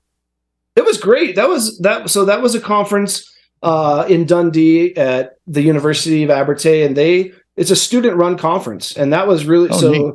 Students organize it, they curate the CFPs, and they manage it. It was really great to see. So, huge shout out to Alan and the team that worked with us. We did a 2-hour workshop there. I think they had over 300 people attend. Great venue, a lot of students, a lot of energy, and it was really a fun event. It's in Dundee, Scotland, and then it was cool. Never been there, and really liked the content and different talks, and really it was student led, was really impressive. I mean, it was as good as other conferences that I've been to, well organized, and so I think it's a great experience for the students to be able to do that. And a lot of alumni from the university come back and attend the conference, and some of them were in our workshop as well, which was really great to see. Very cool. And for folks that missed that, you're also going to be at Black Hat? Correct. So we're doing a 2-day training at Black Hat, August 5th and 6th.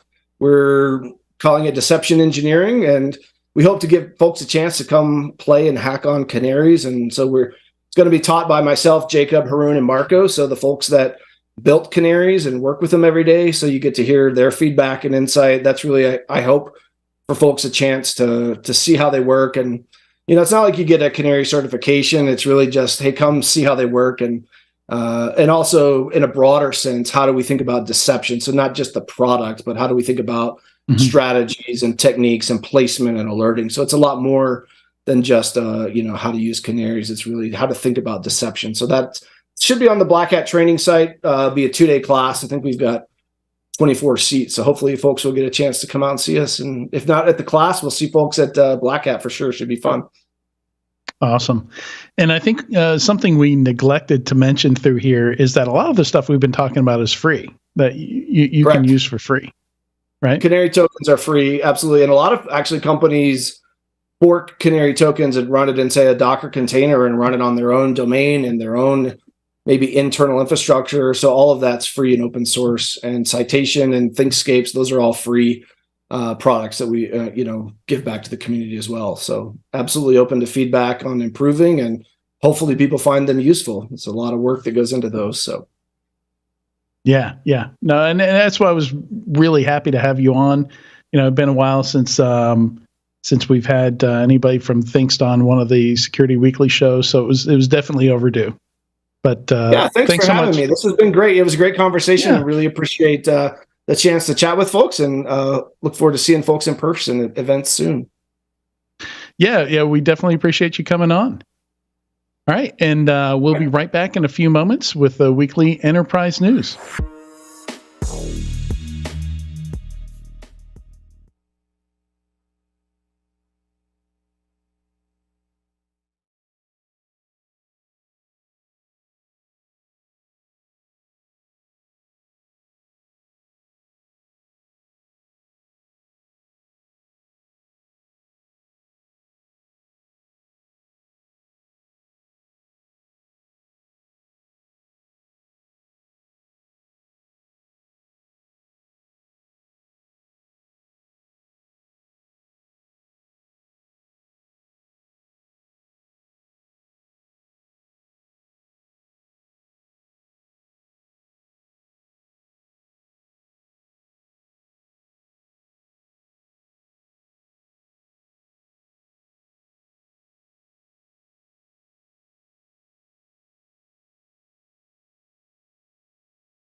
Attackers are only getting more proficient, so how can you proactively adapt your cybersecurity strategy? Core Security by Fortra helps you uncover and prioritize the risks that pose the biggest threat to your organization. Core Impact is a penetration testing tool that safely finds and exploits vulnerabilities using the same techniques as attackers. You can conduct advanced pen tests with ease using certified exploits and automation.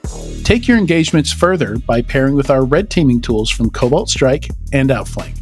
Learn more at www.securityweekly.com/core security. Welcome back to Enterprise Security Weekly. Security Weekly listeners can save $100 on their RSA Conference 2023 full conference pass.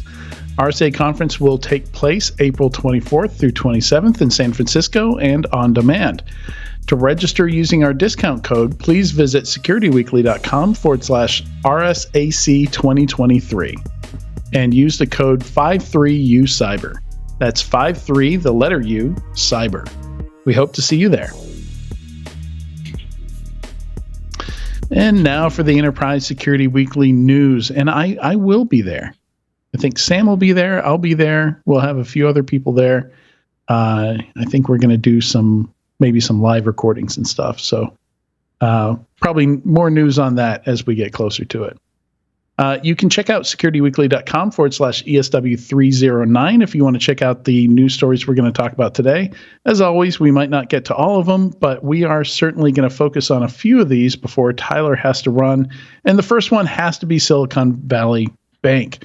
I apologize if you're already sick of hearing about it, but I suspect maybe not all of our listeners have heard about it, and there have been some bad takes out there. So, we want to take a stab at, setting things straight. Adrian, we want to take a stab at adding our own bad take to the fuel. Or that. Right? Or that, yeah. I'm right today, though. I'm always You right are right today. That's right. That's today's special day. So what do we want to talk about? I mean, what is the news? Like, do you want to tee this up for me to go off? Because in our pre-show discussion on the topic, you had me all fired up. Yeah, I heard, I was watching the news. I heard that the reason the bank went under is they had too many maternity rooms in the bank, and pregnant women breastfeeding at work, and just worrying about people's diets, stuff like that. Yeah, you really are. You are like literally saying, let's see if we can get Tyler spicy take so hot that he gets himself in verbal trouble. That's what you're trying to do to me. I will respond with a much more subdued version of my answer. There is, I've been following it very closely since it started last Thursday. Wednesday and Thursday is where I started following it last week. And there's just been a very interesting, I would describe it as, and I've been trying to follow it with an open mind. That's the key thing here. I've been trying to sit here and go, when I think about the two different sides of the coin of what happened at SVB and what happened on the bank run in a general sense, I want to listen to the mass populace that I'm hearing blaming the technology world, blaming the venture capitalists of the world, blaming entrepreneurs, blaming startups, blaming innovation. But I feel like that's a half-truth at best, and maybe even a quarter truth when you really break it down. Mm. At the end of the day, for those that don't understand what happened, there are fundamental cracks within the banking system, and I'm going to try to avoid being too overly nerdy here, but fundamental cracks within the banking system that happened because of a zero interest rate policy for the last decade. I don't know exactly how long, but a long time. That caused some mismatches in time duration, mark to market and long-term holding treasuries and securities. Long story too long, the bank, Silicon Valley Bank, was in trouble, period, full stop. It was in trouble. And then the tech people got a hold of it and said, hey, if this is a risk, if we're in a spot where some danger could occur to our funding, we should probably move our funding elsewhere. And a few very notable VCs tweeted it, publicly stated it, causing and this is where everybody does blame technology or the tech world, causing the herd mentality of the tech world to withdraw I believe it was over $46 or $48 billion from the bank within 48 hours, essentially dooming it to death. literally just instantly death spiraling it to zero. 25% of all deposits. Correct. Like just a massive amount of money was withdrawn simultaneously. So that's the TLDR. Go read it. Don't listen to Twitter. Don't listen to half-baked stories from me or anybody else describing it. Go do your own research into really what caused this.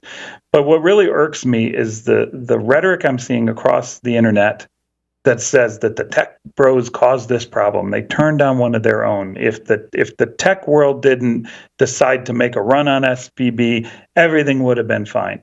Well, I think the reality is that is not true. The root cause of the problem was stress is put onto the financial system, and then the strike of the match, the flint that got hit was a bank run caused by technology withdrawals, and that contagion has now spread to multiple other banks, including Signature Bank of New York, which was closed down on Sunday. First Republic has been hit very, very hard and is also, I think, achieved or taken in some capital to stay afloat. There's half a dozen banks or more that have this fundamental problem. And so, anyways, long story too long, that really is kind of the pain point and the thing that irks me with this dumpster fire about how people articulate this as over 100 VCs and investors, ripping apart the financial system. And now they're even going so far as to saying investors are voicing solidarity with Silicon Valley Bank to try to bring it back to the table, which is exactly the news article that you have at the top of the list today. Yeah, and it's my take is bankers didn't bank good. like there's 100%. There's a lot of blame you can lay at the people running Silicon Valley Bank in that there were definitely things they could have done to see this coming. We knew, and we were talking about on this podcast, the fact that we just stopped seeing funding coming in, which meant they stopped seeing deposits coming into their bank. And that started in June of last year, if not earlier. So we've been seeing that happen for a while. We've seen charts like the one I just threw up in our Slack back channel. Just showing the number of the blue is the number of deposits last year, and the red is the number of deposits this year. And this one I happened to pull from Mike Privet's security funded newsletter. I think it's one that he actually produced for the newsletter. But yeah, it shows you the amount of money that was flowing into that bank last year is just night and day from the amount flowing in this year. And they made bad investments that were bad because of what happened with the interest rate, and they had to sell some of them. And I think that the cherry on top that lit the fuse, was the CEO publicly saying, "Hey, we screwed up. We're in a little bit of trouble here," and like he started the panic. Yeah, he was the one that the quote. I don't have it in front of me, but the quote is actually quite funny. It's basically he says something to the effect of, "Hey, we screwed up. We didn't hedge our interest rates. We need to go out and pull some more funding in to keep the bank alive. But you know what? We'll be fine as long as nobody panics," which is a guaranteed way to incite a panic. And all you need is one Peter Thiel to tell all his portfolio companies to pull their money out. And then every other VC firm and portfolio company is going to hear about that. And the 49 other VC firms are going to tell all their portfolio. And it's just a snowball.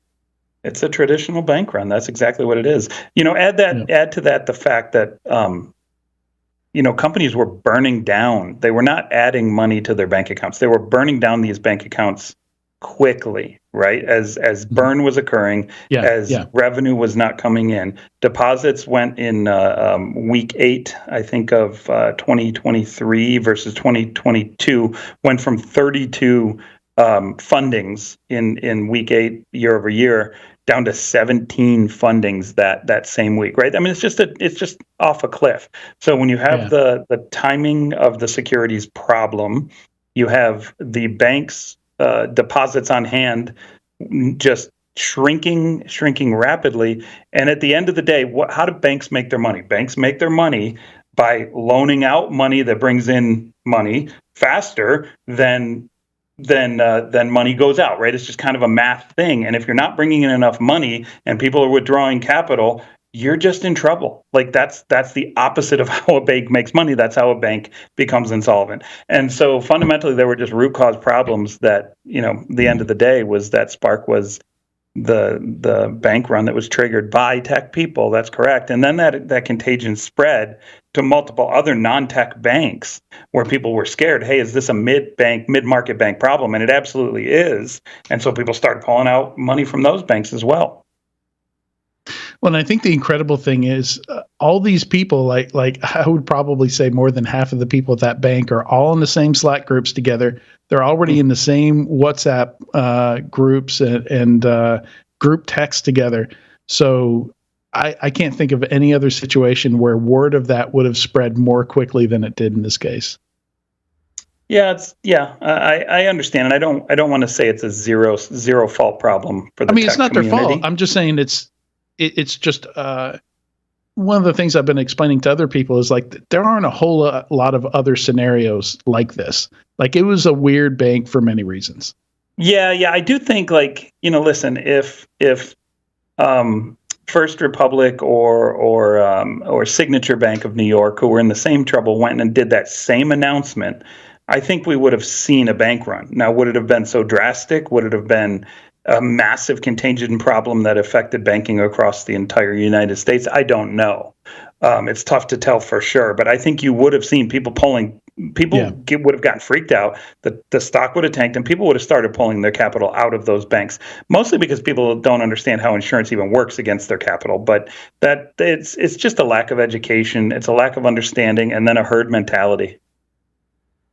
I forgot to ask for a dumpster fire graphic for this one. I think that's implied. I think that graphic is implied.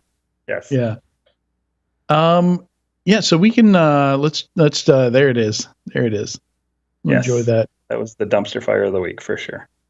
Feel the warmth from the flames of the dumpster fire for a few moments before jumping over to GPT-4. I don't want to do that topic anymore. GPT-4. We're moving on. Now that's a cool topic.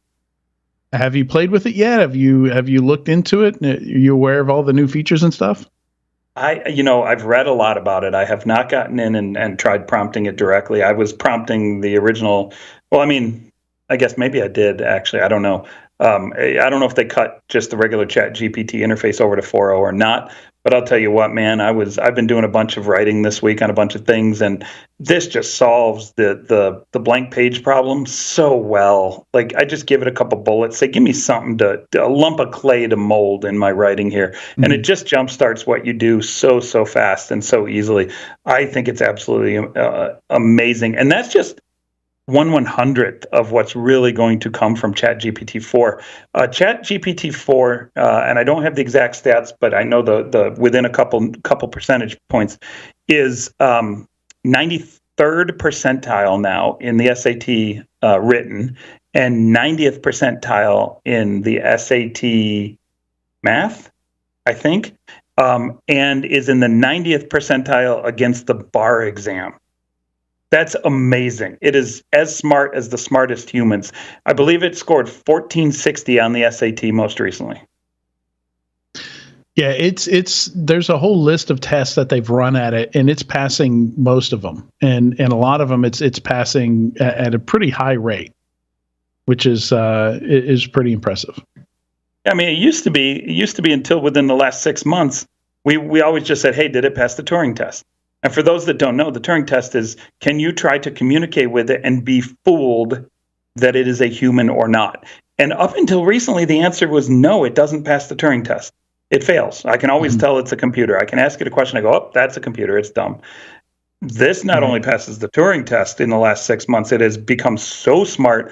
It's one of the smartest beings on the planet. And that happened within 6 months. Can you imagine what that exponential growth rate is going to look like in consciousness, in context? And the key word, I think, that goes with generative AI in general, and ChatGPT, is understanding. It's not just spewing facts. It's actually taking multiple facts, multiple ideas, multiple concepts, and chaining them together into understanding of a concept. And that's what is amazing.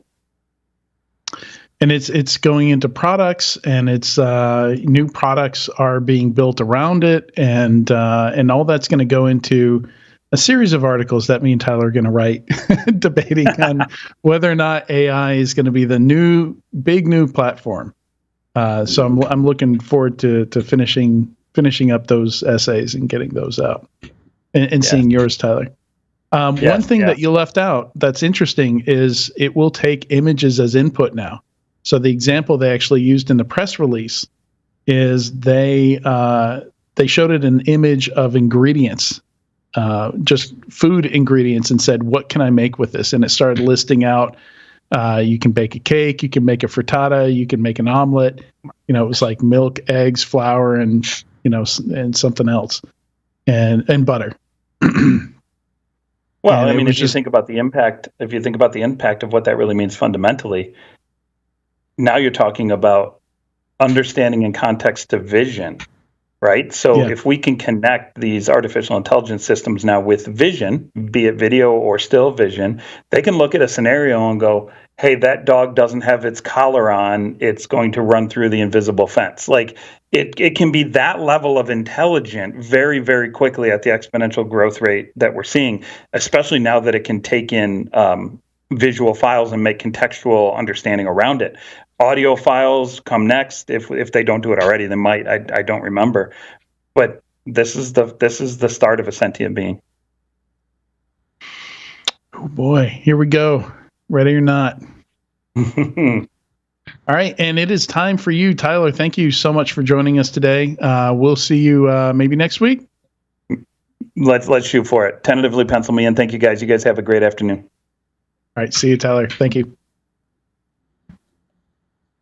All right, Katie, anything on the news list here draw your eye? Any interesting stuff here we should go to next? Yeah, we can run through a couple of these funding ones. The one that I found most interesting was the Samsung Next invest in Mitiga, I don't know quite how to say it. I thought this had been like 6 months ago. I know that the press release just came out, but no positive or negative comments on the company. I don't know them well enough, but interesting that they would wait so long to publicly announce a new round of funding. I mean, especially amidst what's going on in the tech world right now, sitting on some good news. I don't know if. I'm looking at Crunchbase, and that's really weird, isn't it? It's all Series A, July 2nd, 2021, December 21, 2021, and now March 14th, 2023. They're calling them all Series A? Yeah, it's very strange to me, and I don't know if this is just a reflection of what's going to start happening in the market. People are going to start playing with their numbers a little bit, but what does that do externally, from an external perception? What does it do from an investor and a potential customer point of view? How does that potentially shift how people consume their information about companies and how the companies run? It's just strange to me. I would think, I know there have to be some delays sometimes for legal reasons, or maybe a company wants to launch a product along with an investment, or wait until they raise or until they hire people and have sort of a bigger announcement. But funding's pretty big, and especially right now, as we were talking about a little bit earlier, and we've talked about almost every week, funding's down. So getting funding, whether it was July or whether it was last week, should be seen as a good thing. So sitting on it makes me a little curious as to what's going on here. I have a theory, and I think it's a decent theory, and I've brought it up before, that companies don't want to admit they're taking a down round, and they will do different things to avoid that. They'll announce it without a letter, so that you don't know where it fits into the series of financing. So this looks like it should have been a B, but maybe they're trying to Yeah, they're trying to pitch it as an extension of a Series A that started over 2 years ago, or almost 2 years ago. And one of the funding announcements that I saw on this, I think it was yesterday, was very confusing. It was written, the title was written such that it made it look like a new $45 million investment was made. Yeah. So I don't know if that was just a really poor message faux pas or if that was intentional. No, I think it's intentional, and the reason is in the press release they don't mention the size of the money that was just raised, and that cannot be an accident. You know, the fact that they only mention the total and not that the amount that they just raised now, nearly 2 years after the 25 million is 13 million, which would be a down round. It's spin. I think it's just PR spin. Yeah, and that's unfortunate. Yeah. I mean, I mean, a down round, you raise some money where others are not raising anything. Like it's not a negative thing, I don't think. Yes, I just prefer they be on the same page with you. I understand the I was able to raise X amount before and now I'm not able to match that. But that isn't just contingent upon your company. There's so much else going on in the world that it doesn't, somebody still believes in your company to give it money. There are a lot of companies that aren't getting funding right now. So I don't quite understand it. Yeah.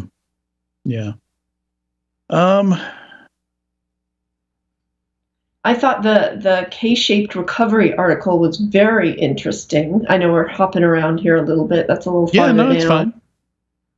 But I thought that was a really interesting article, just looking at it. It made a whole lot of sense to me. It's not super directional by any means.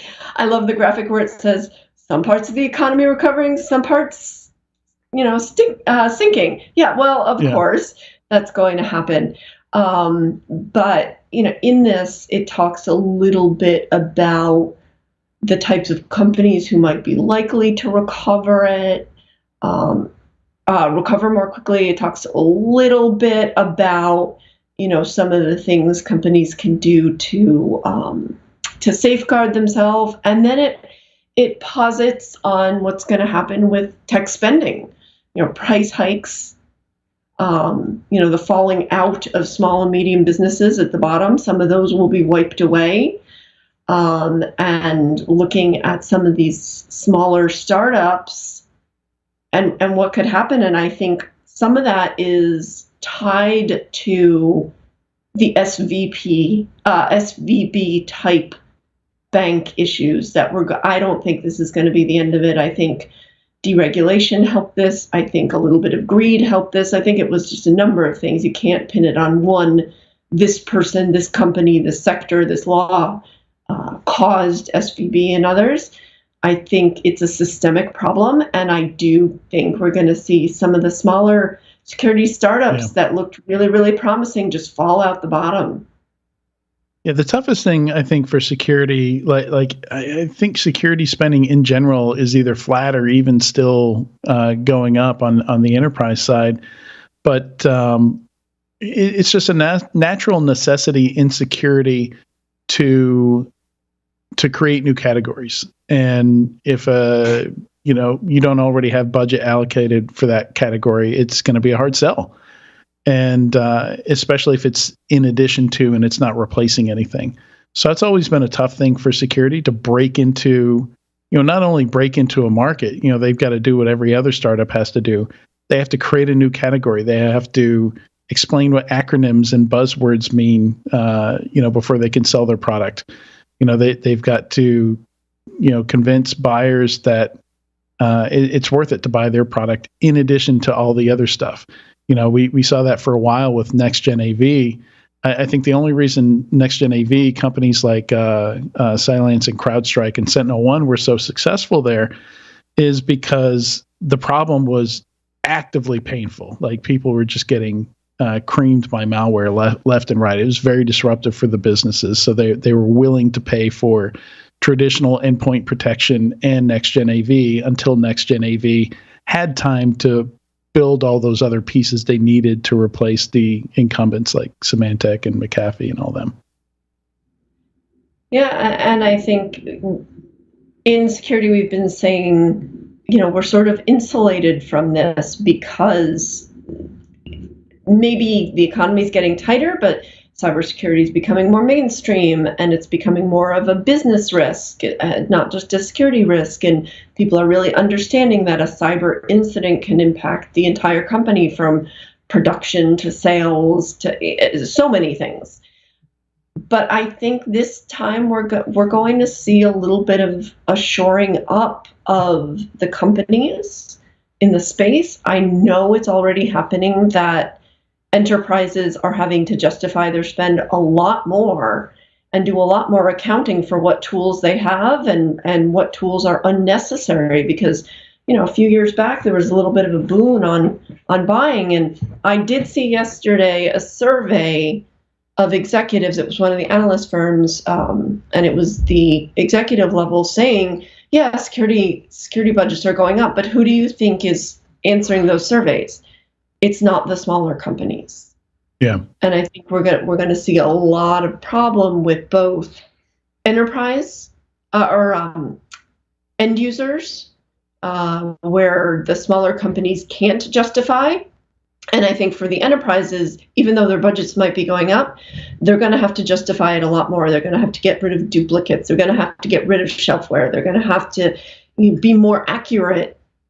Even if they do have extra budget, I think they're going to be asked to justify it a lot more. And it's always been that way, but I think it's going to get worse. Yeah. Yeah, and there's a reason that the only companies that we see that have ever been, put out of business by a breach are small companies. They don't have the insurance, they don't have the insulation, the momentum, the customer base, the cash reserves to survive those kinds of incidents. And now companies are going to have to both survive those incidents and just the general impact of the market downturn at the same time. So yeah, it's going to be the larger companies, and we're going to see part of the industry saying, wiping the sweat off their brow and saying, "Oh, thank God, things are back to normal," while other people are like, "What are you talking about? Like, I'm not seeing that recovery at all." So that's the K refers to, for folks not looking at the article, the shape of the recovery, where part of the economy goes up and part of it either stays the same or goes down, drawing a K shape. I just hope this doesn't stifle innovation. It doesn't scare people off, because like you said, we do need innovation. This isn't an industry where we can just sort of sit on our laurels. So I hope that's not a deterrent for some of the would-be innovators who think that they have a good idea. I mean, we don't need fake ideas, but we do need a lot of good ideas. I don't think you can guarantee a lot of people coming in and trying their hand at a bunch of different things. I don't think we're in huge danger of that. I mean, there's at least a dozen VC funds entirely focused on cybersecurity at the least. So I mean, money will continue to flow into it. We'll continue to see startups pop up, and the startups that grow up in this, resource and capital constrained environment are going to be stronger companies just out of necessity. So, we could see, the next CrowdStrike, the next Palo Alto Networks come out of this. That's true. If there isn't money free flowing, you've got to be really good at what you're doing. Yep. Any of the other funding look interesting to you there? So one I want to mention in here was Range Force. So, talking earlier with Casey Smith about the importance of knowing that your stuff works. That's kind of the DNA of this company. The center of this company is to help train your employees, configure your equipment, make sure that your security tooling actually works, that you can demonstrate competence with it, how to use it.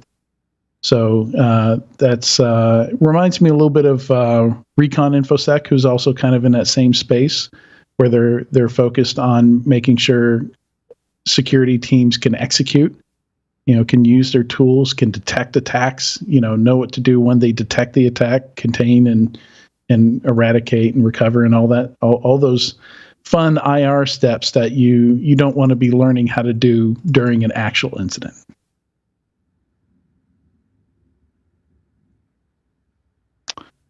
All right, and that was a $20 million Series B, Series A. I want to say it's a Series B. Series B, yeah. Yeah, that's kind of the new Series B. Like that was the new Series A, and it's gone down. It shrunk a little bit. It's not a huge amount, but it shrunk a little bit. Going back 5 or 6 years, it's about in line. Mm-hmm.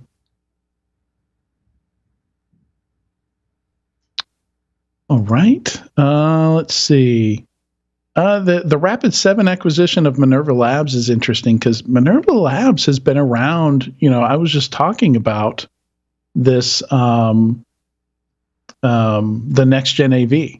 So they were kind of born out of that next gen AV age where we actually saw a lot of companies that didn't intend to build a replacement for traditional endpoint protection. They were intended to be used as an add-on. And Minerva was one of those where they took advantage of the fact that a lot of malware actively avoids running on analyst systems. So if they think they're in a virtual machine, if they think they're being executed to study the malware, to reverse engineer the malware, there's a number of telltale signs that they're looking for that a malware analyst is trying to figure out how the malware works that will cause the malware to just go dormant and refuse to execute.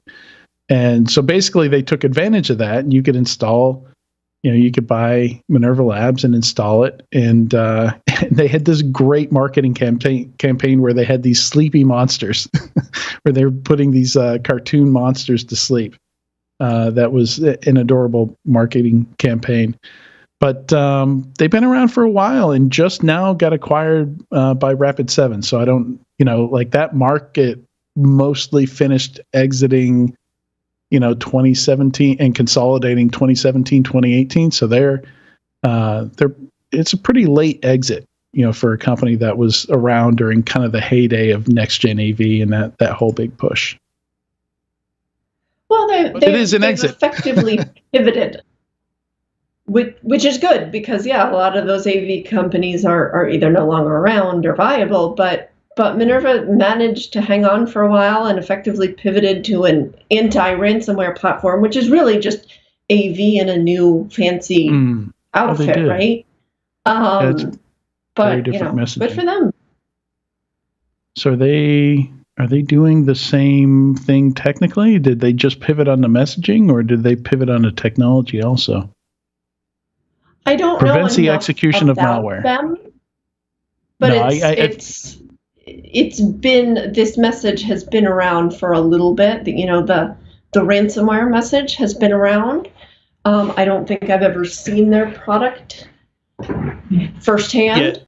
No. But my guess is that it's pretty similar. Obviously, it's evolved over the years since the beginning. But in this press release, it talks about Rapid7 improving their MDR and, obviously ransomware is not going anywhere. So. Right. But that's actually the approaches to ransomware I don't like are the ones that focus on the thing that's the easiest for the attackers to change, which is the lever that they use to make you pay. The original one was encrypting files. And already, 3-4 years ago, they started shifting that and copying, exfiltrating files and threatening to release them publicly, trying to get you to pay that way. And even more recently, we've seen them just wrecking stuff, just bricking machines and things like that. And even the insurance providers, are advertising bricking insurance. In the case that they just ruin systems and you have to replace entire systems.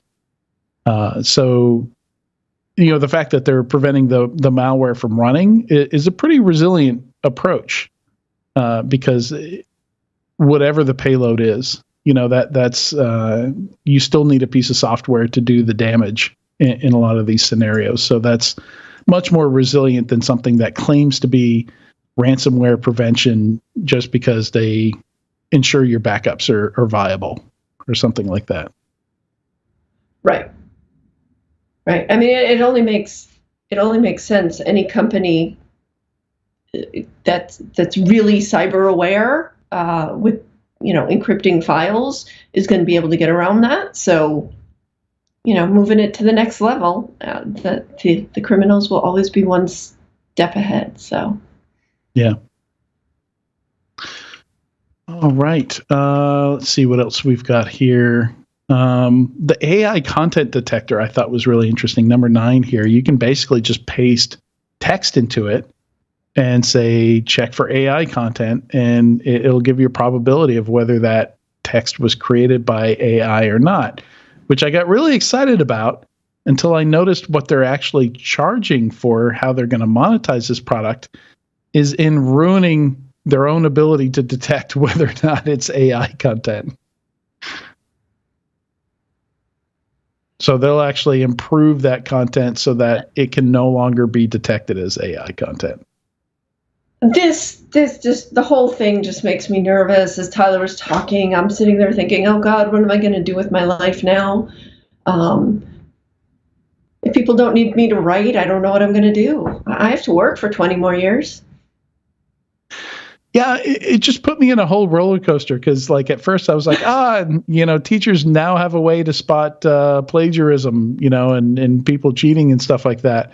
And then I studied the page a little bit closer, and 10 seconds later, I'm like, no, no. For $49.99, you can. No, what was the charge? I didn't look. They're offering. I don't think they're even charging yet. It's early access, so you have to go on an invite list. But it seems pretty clear that that's what they're going to charge for, is the anti-solution to the solution that they're presenting. The anti-solution to the solution. Okay, at least there's an anti-solution. I'm very worried about the solution itself because, I expected to have 20 more years in this industry. I don't know what I'm going to do now. No, the anti-solution is the bad part. We're right back to where we started. Right. Not being able to detect if it's AI or not. I thought I was going to have 20 more years. I don't know what I'm going to do now. You need to learn how to write prompts. I think if anything clear comes out of this, there will be some skill involved in knowing how to get the best results out of these different AI interfaces and AI engines. Like, you have to understand what they're good at, what they're bad at, what kind of keywords signal different things. With the image stuff, if you look at prompt base, you get an idea of how complicated this can get. So I think the writer of the future that's going to make the most money, especially freelancers, are the ones that can adopt this and learn how to use it the best earlier on. It's just a new tool. Like you can be angry at it, or you can embrace it and learn to use it. And one group of people will be happier and make more money than the other group, I think. Right. I was asked to beta test a friend that I've known for a while runs an AI company, and he sent over a private beta for a ChatGPT-like tool that they're building in conjunction with their main product. And it was really interesting going through it and testing it out, because I'm sure it has bugs on the back end, and that's why this was a beta test for a very small and private group of people. But it was amazing what it could do. It asked me a few questions. I had to pick a scenario, And then it would walk me through that scenario, and I could either use the prompts that it gave me or write my own. And I was supposed to test out which results were better. The first time, for every exercise, I guess I'll call it an exercise, the result, the initial paragraph or two, whatever it was that came out of it, was not very good. But then when I went back and gave it some correction, the second draft was always really good. And good enough that if I had been reading it quickly and I didn't know it was written by AI, I would know it was written by AI. It was not obvious. And so this is not sort of the kludgy, awkward, AI-driven text that we've been dealing with for the last few years. So that was really eye-opening to me too, to actually test something that's being built right now. Yeah. I've been using it within Notion quite a bit. That's been my number one use case. I've been using ChatGPT directly a little bit also.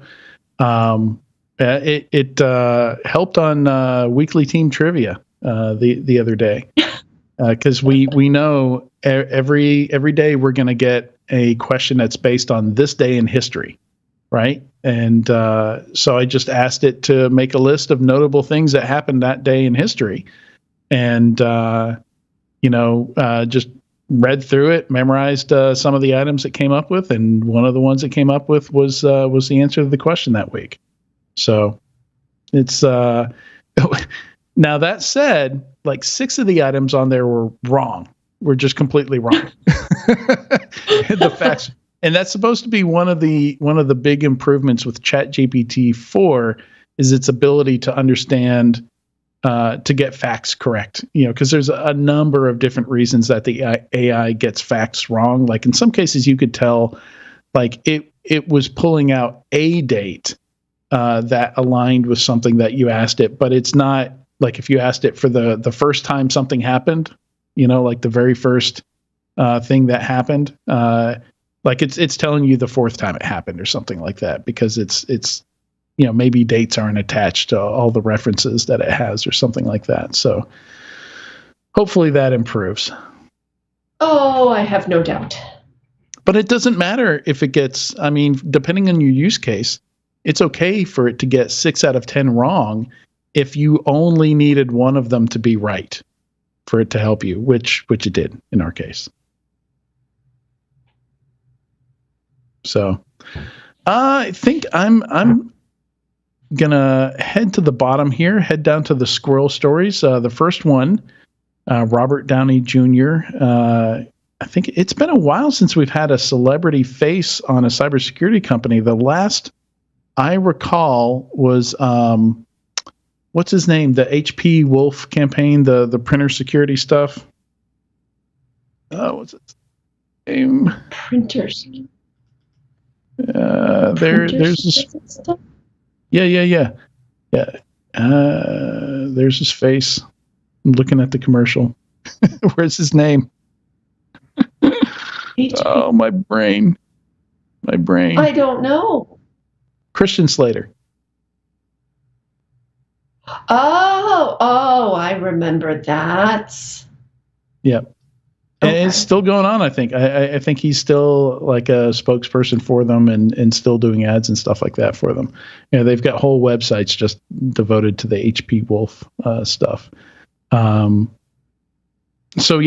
Robert Downey Jr. is the newest one. And I think it's a good combination because, there are a lot of stories out there about how difficult it is to be a celebrity because people are always looking for dirt on you. And, to the point where some of them, there's just so much negative stuff online, they can't have social media accounts. And, beyond that, like they can't avoid having a digital life altogether. So now we've got this whole new category of products that are, personal cybersecurity, so there's a number of things that these products keep an eye on. From your credit score to scanning the dark web, looking for any leaks of PII and anything that could personally be harmful to you. And this company is Aura, is the name of the company. So kind of a competitor to Black Cloak, though I think aiming at like general population, whereas Black Cloak is kind of aimed at executives at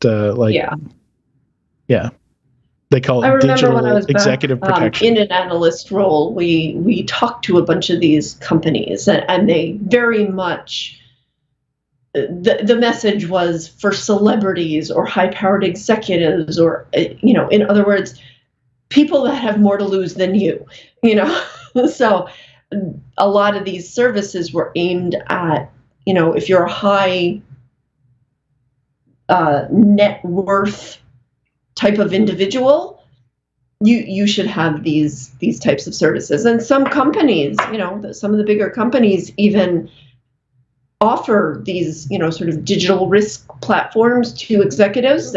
That's one of the benefits that they have. We heard that over and over again when I was doing some digging into this area. And, I get it. Certain types of people are going to be targeted more, but his campaign, and I don't know who the PR person is who wrote it for him, but online safety is no joke. It's a little catchphrase, but I think it's great that it's going mainstream. I don't know if Iron Man needs to be the one talking about it, but hey, if it helps, it helps. Yeah. I mean, it's not the worst marketing strategy, right? It's if it's backed up by a solid product, that could be a really good pairing. Especially if he's in it for the long haul, not just like a 6-month deal for him to come in and boost their name and go off and do something else. I mean, it's a brand advocate that makes sense. It's a combination that makes sense. And I've tried out some of these products, and some of them have some issues with false positives and stuff like that, but they do seem to be getting better. And I'd be willing to pay, $10 a month, $15 a month or something like that, just to keep tabs on this kind of stuff. Cause a lot of it's not hard to track. Like your credit score isn't hard to track. It's just stuff that people don't have time to go manually pull their credit report, every 6 months or something like that. So if you can have an app or a service do it for you, I would absolutely pay for the convenience of not having to spend a couple hours every 3 months or so and I'm not going to remember to either. So no. Yeah, it's a good opportunity. No, the only time I remember to do that is my fiance and I bought a truck, and I was like, oh shit, I should check my credit score before I go try to negotiate with these jokers at the car dealerships. Right. That kind of thing. You want to have that information before they do, so they can't use it against you. Yeah. Right. Yep. But the last time I did that was when I bought my car a year ago. Yep. All right. And the final squirrel story here is UT Southwestern. What is that? University of Texas? Yeah. Yeah. Scientists at University of Texas Southwestern discover agent that reverses effects of intoxication. So you can be very serious from this point. You can joke about, how people might casually use something like this in the future, but it probably saves some lives. Well, sure, because the long-term effects of alcoholism are devastating. Really devastating. And even years after you stop drinking, these things, it can affect somebody physically, mentally, emotionally, so. I don't think that's what this is, though. I think this is like for short-term use, like literally like if you need to sober up quick, if you're in danger of getting alcohol poisoning. That helps with the short-term effects, that also, I would think, by proxy, helps with long-term effects. If it can, I hadn't thought about that.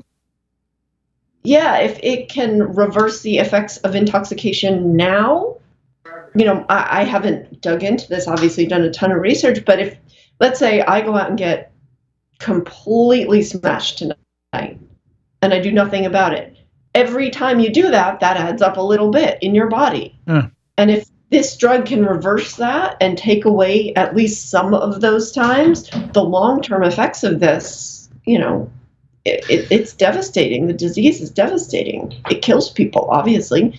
So could this be, a step towards helping, I would hate to think that somebody would use this in lieu of helping themselves. Right. If they do have a real problem with alcohol, I would hate to think that this is that kill switch for them. But maybe in extreme cases, it can help their quality of life long term.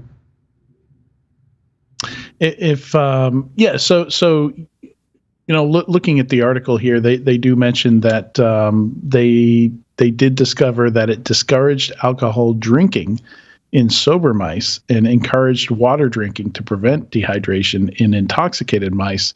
So there might be something. It sounds like it can encourage or be like a I don't know, like some of the smoking cessation solutions that are out there. Maybe something similar to that. And other researchers discovered that this hormone appears to protect against alcohol-related liver injury. So it seems like an all-around, it's got a bunch of different potential uses here. Of course, I haven't found the part where they talk about side effects or anything like that, but obviously still early. They're testing it in mice and stuff like that. But sure, and I'm sure, like with every medical intervention, there are some side effects, and there are going to be people who argue on both sides of it. But if this can prevent some negative consequences, both short and long term, go science. And just to end this on a little bit of a higher note here, there is a great Mythbusters episode. And I'll drop it in the Discord here, where they test different myths about trying to sober up more quickly. Everything from drinking black coffee to vigorous exercise, and Jamie even there's slapping somebody across the face. So Jamie slaps Adam across the face in an attempt to sober him up more quickly. So that's, my guess is that didn't work. I don't remember. It's been literally a decade plus since I watched that, so I'll have to rewatch them. But some of them, I think some of them worked and some of them didn't, if I recall correctly. Well, I have a squirrel story that's not on the list. Okay. It's both. It can be either be funny or not, depending on your point of view of squirrels. But for the past several months, I've had 2 squirrels living in my garage. It is a detached garage. It is an older garage. That was probably built early 1900s, at least. So, not the most tightly built garage. And there were 2 squirrels living in there making an absolute mess. One day I came home, got out of my car, and there was one squirrel sitting there staring at me, and I tried to yell at him, and he wouldn't leave because apparently he decided that he gets to live here rent-free. Well, I rent out a part of my garage to a landscaper who lives nearby, and I had to run an errand today. I came home, and he was there, and one of his guys said, "Hey, there's a dead squirrel in your garage." So those squatters were living rent-free in my garage, and I guess something got to them because there was a dead squirrel in my garage today. So kind of gross, but the good news is I didn't have to deal with it. Somebody else did. And also, no, I don't have squatters. I think that's the first literal squirrel story that we've had. Well, I thought we should do something better after the alcohol story. So it was a literal squirrel story, yeah. Yeah. All right. And with that, thanks so much, Katie, for joining me today. And big thanks to everybody watching or listening to this week's episode of Enterprise Security Weekly. We will be back next week.